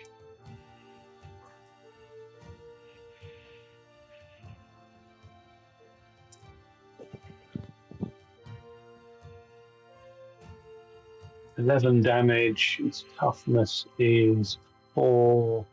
So 11 minus 4 is 5. 5? Can you roll that critical chance, please? Critical. Oh, God, nearly pressed the wrong thing. Critical. 71.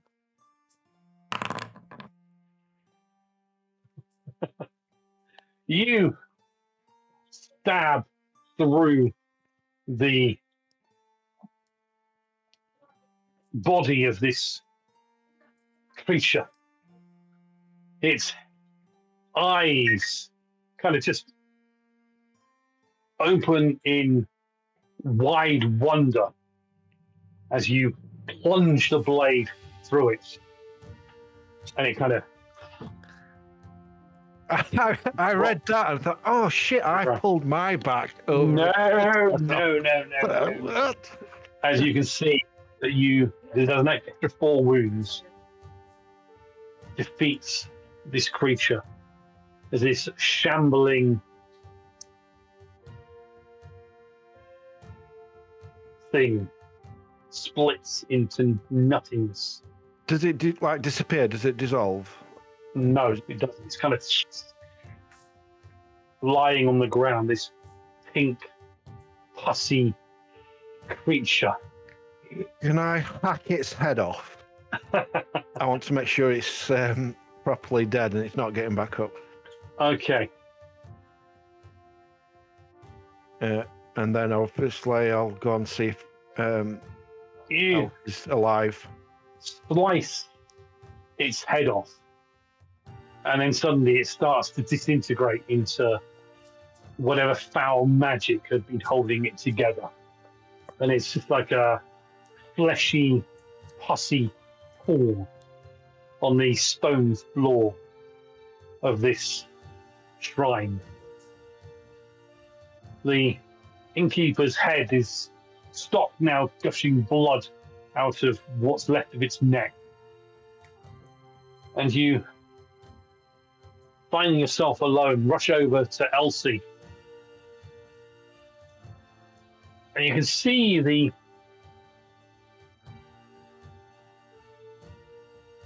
Elsie is breathing.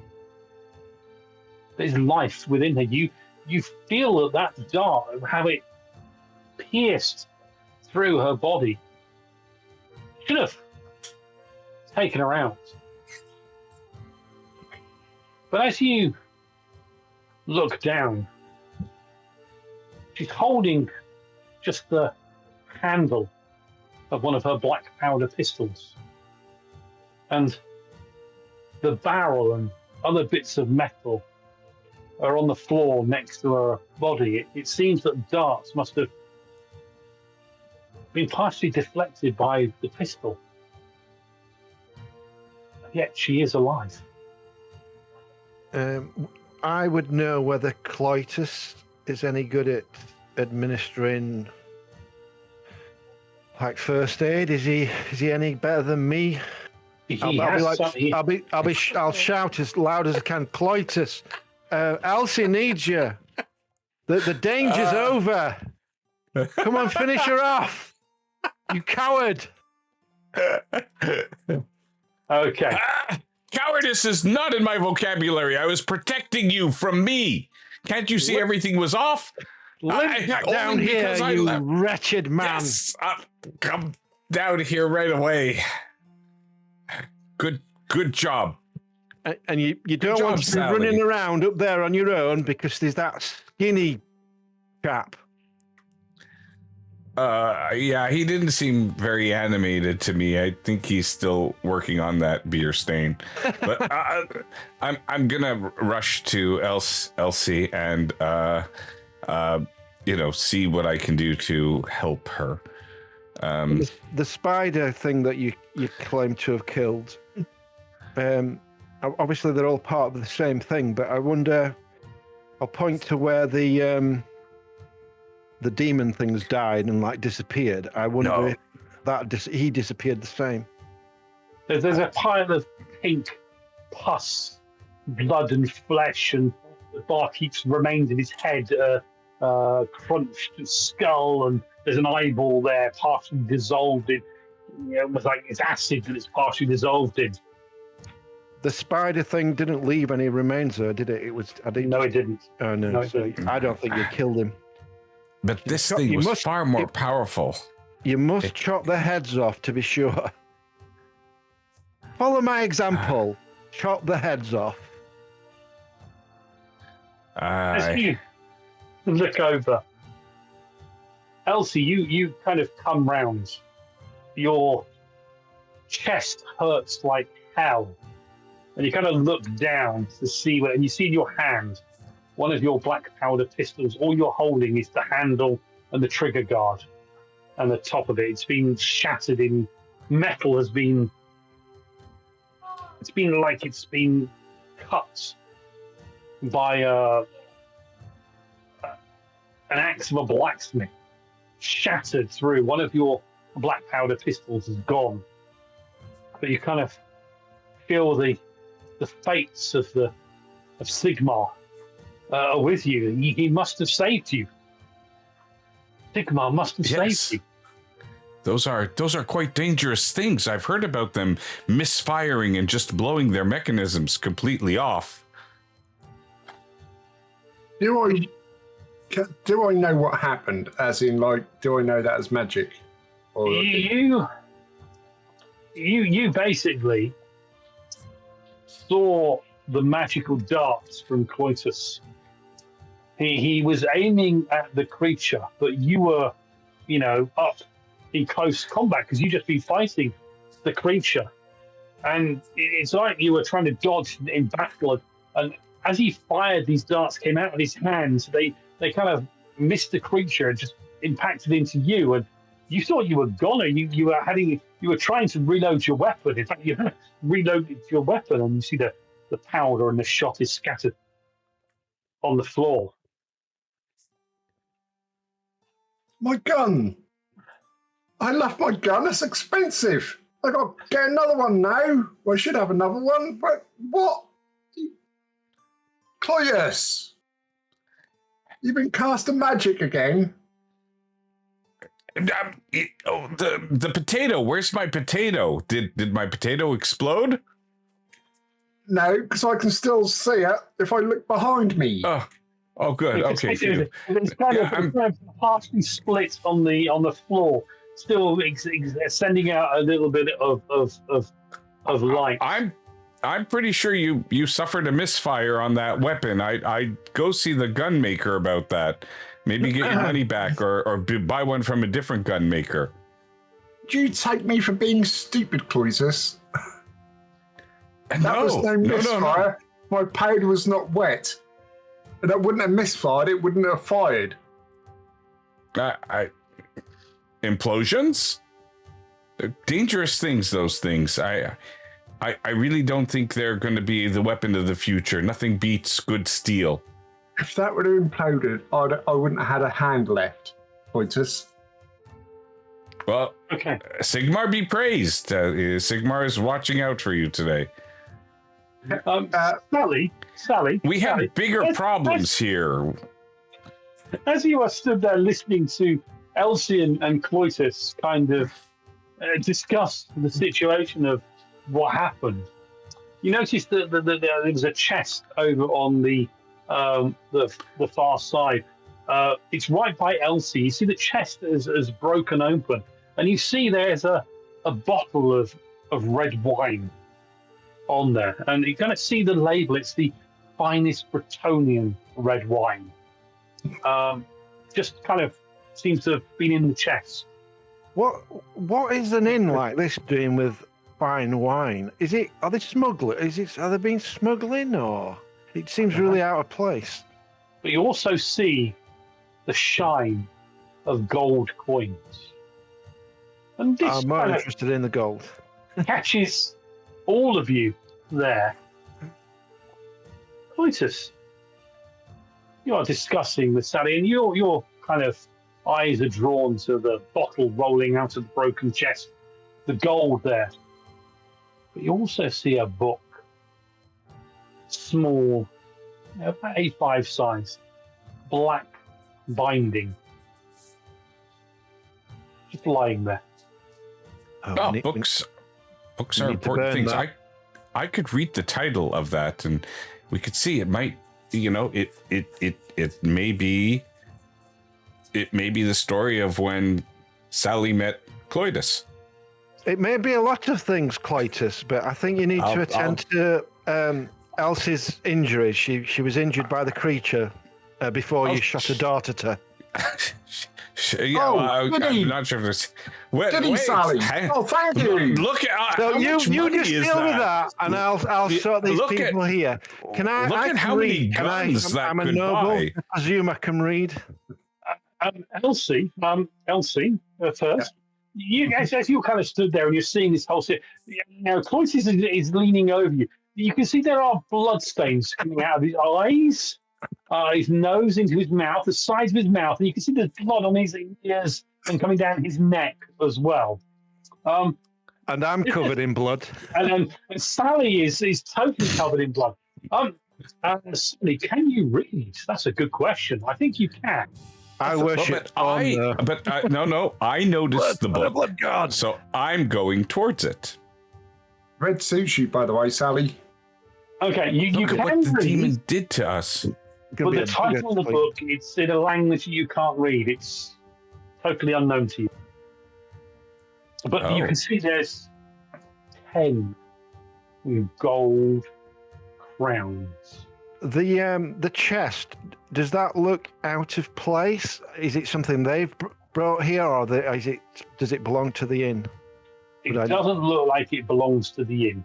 All right, I don't really want to have the book, but I'll not stop it. I'm going to take the gold though. Okay, you're taking the 10 gold. We'll share it, but I'll take it. I'll let him take the book. Okay. That'll buy a lot I'll take the wine as well.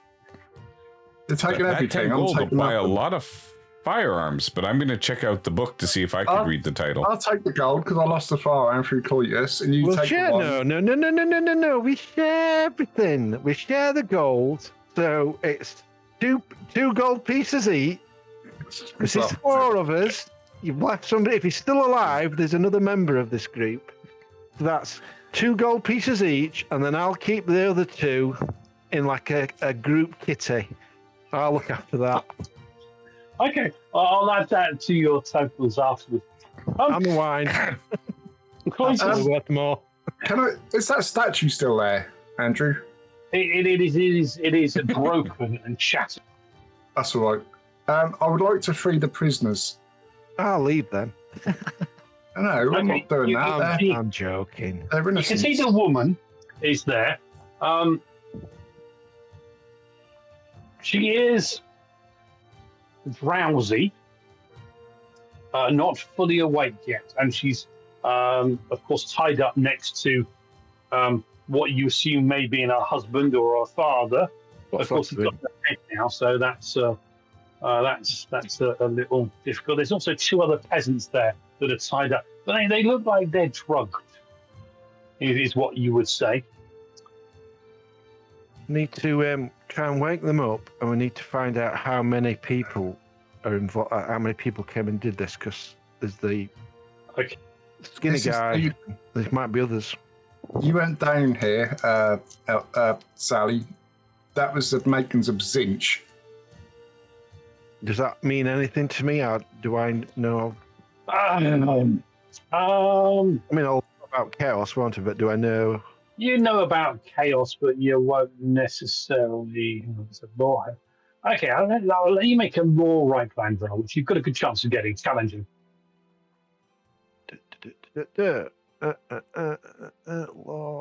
Law right land. Oh, I've got a fairly good skill going on. Definitely right. Oh, it was nearly 54. They rolled back.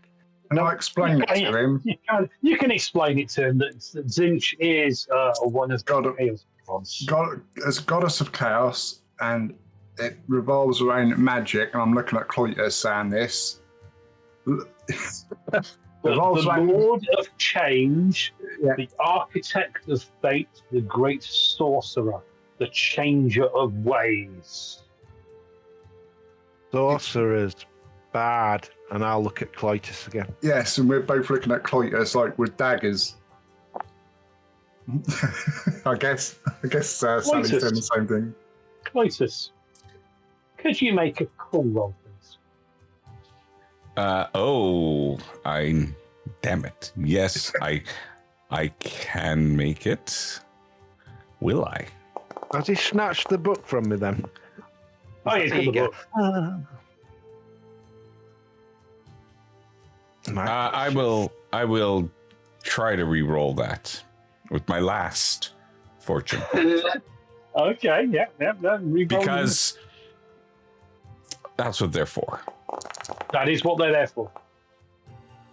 What is the book, Again, Cloytus? too tired to be affected by anything, really.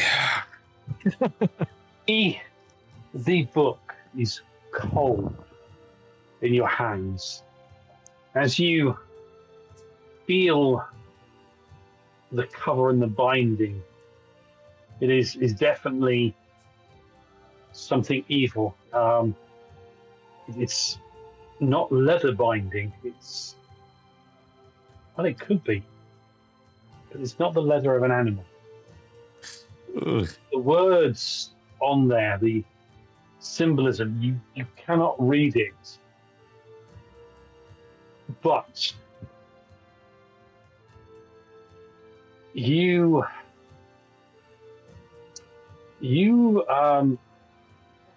says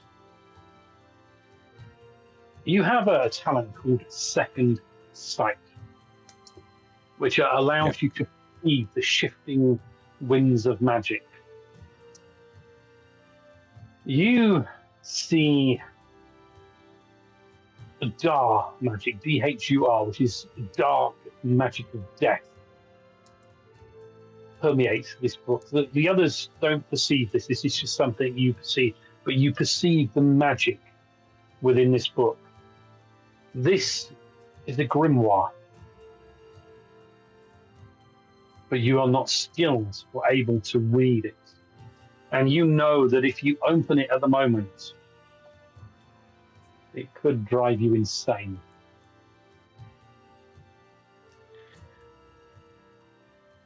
Now, Dar's just magic of death. It doesn't necessarily mean evil. Nope.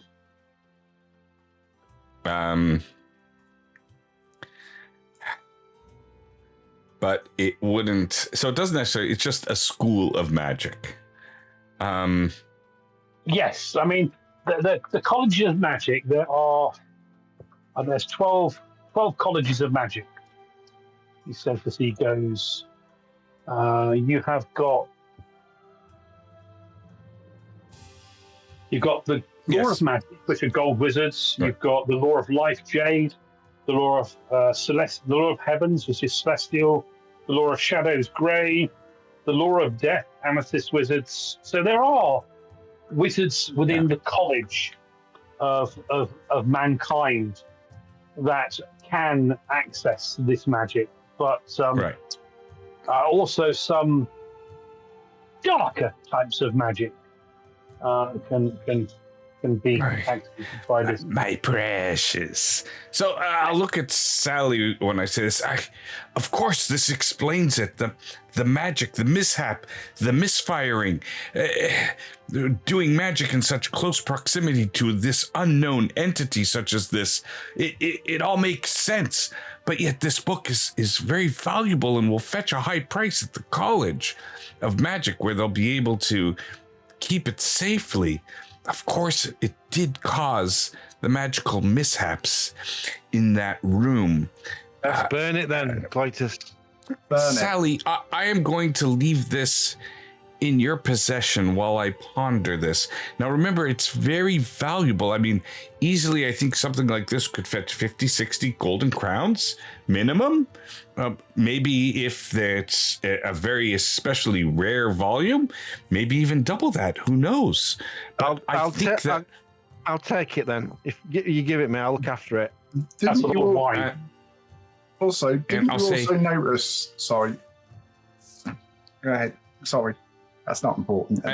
And no. And I now that I understand the nature of the magic that was in close proximity, I could tailor to make sure that these things don't affect me in the same way again. I have a lot to ponder. We should sleep on this. I think that's all really. Yeah, I think that's very well said. I agree. So give me the book, Clytus. You didn't notice the magical runes around this room, no? No, those are chaos symbols. That's the symbols of chaos. I'll take the book and then I will turn to Elsie. Look after the book, Elsie.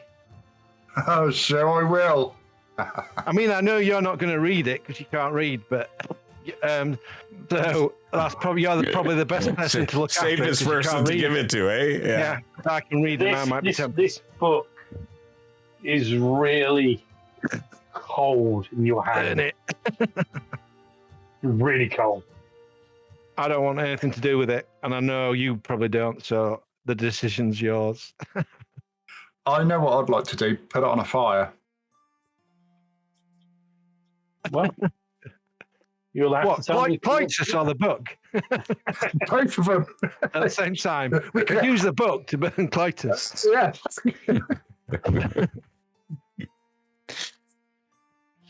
And foreshadowing.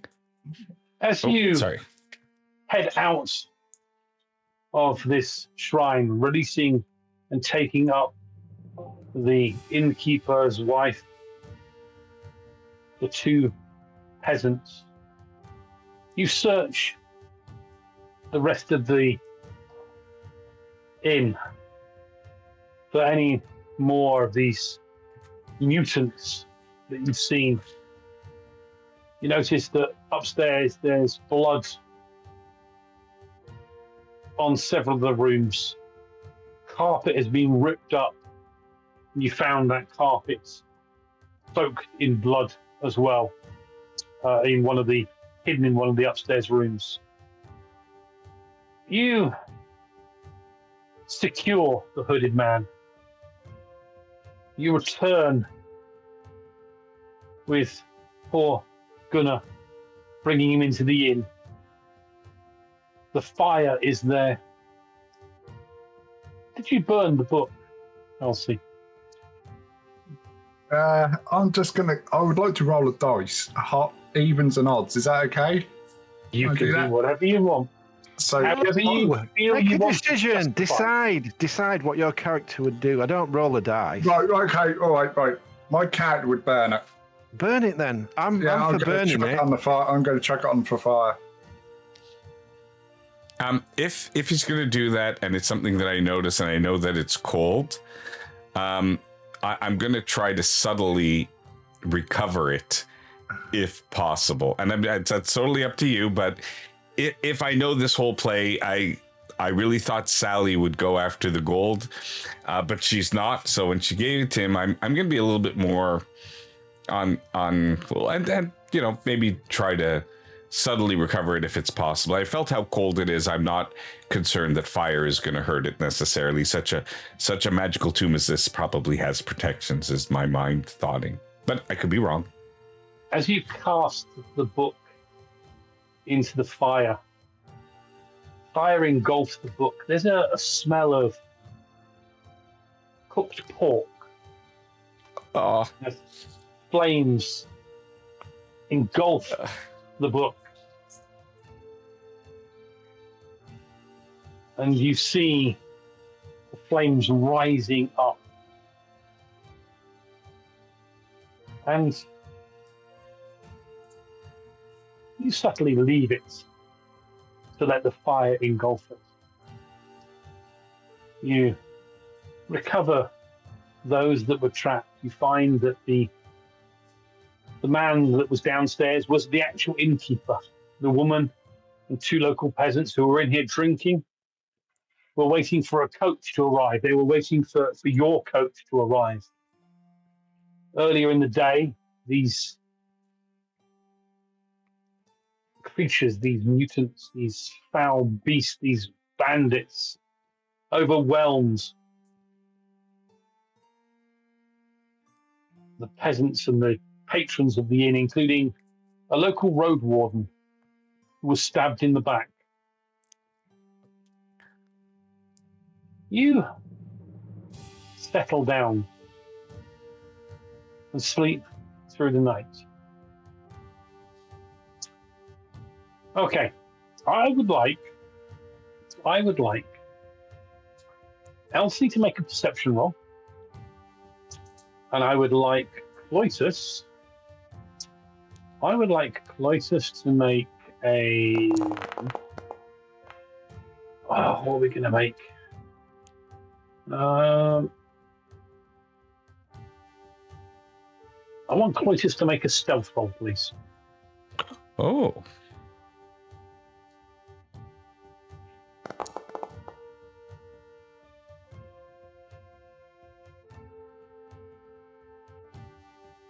During the night, Cloytus, you quietly make your way down and investigate the fireplace, pulling out the book. Oh, I'm sorry. I apologize. I think I have a lot of minuses, correct? Still applying to me? You do have a lot of minuses. Okay, that's right. I understood. Yeah. You do have a lot of minuses. You're hurt, you're injured. Fortunately for you, Elsie failed by the same success levels. You recover the book and you replace some burnt paper into the fire. Elsie, in the morning, you checked the fireplace. The fire had gone down, and you see burnt parchment pages and remnants in the fireplace. The book burned overnight. The innkeeper's wife makes you some breakfast, thanking you for what you've done. And in the morning, 4 road wardens come along, and you show them the remnants of what you found. And despite them first thinking that it was you that hacked off the head and destroyed the head of the innkeeper, with the help of the woman, your innocence is proven beyond doubt.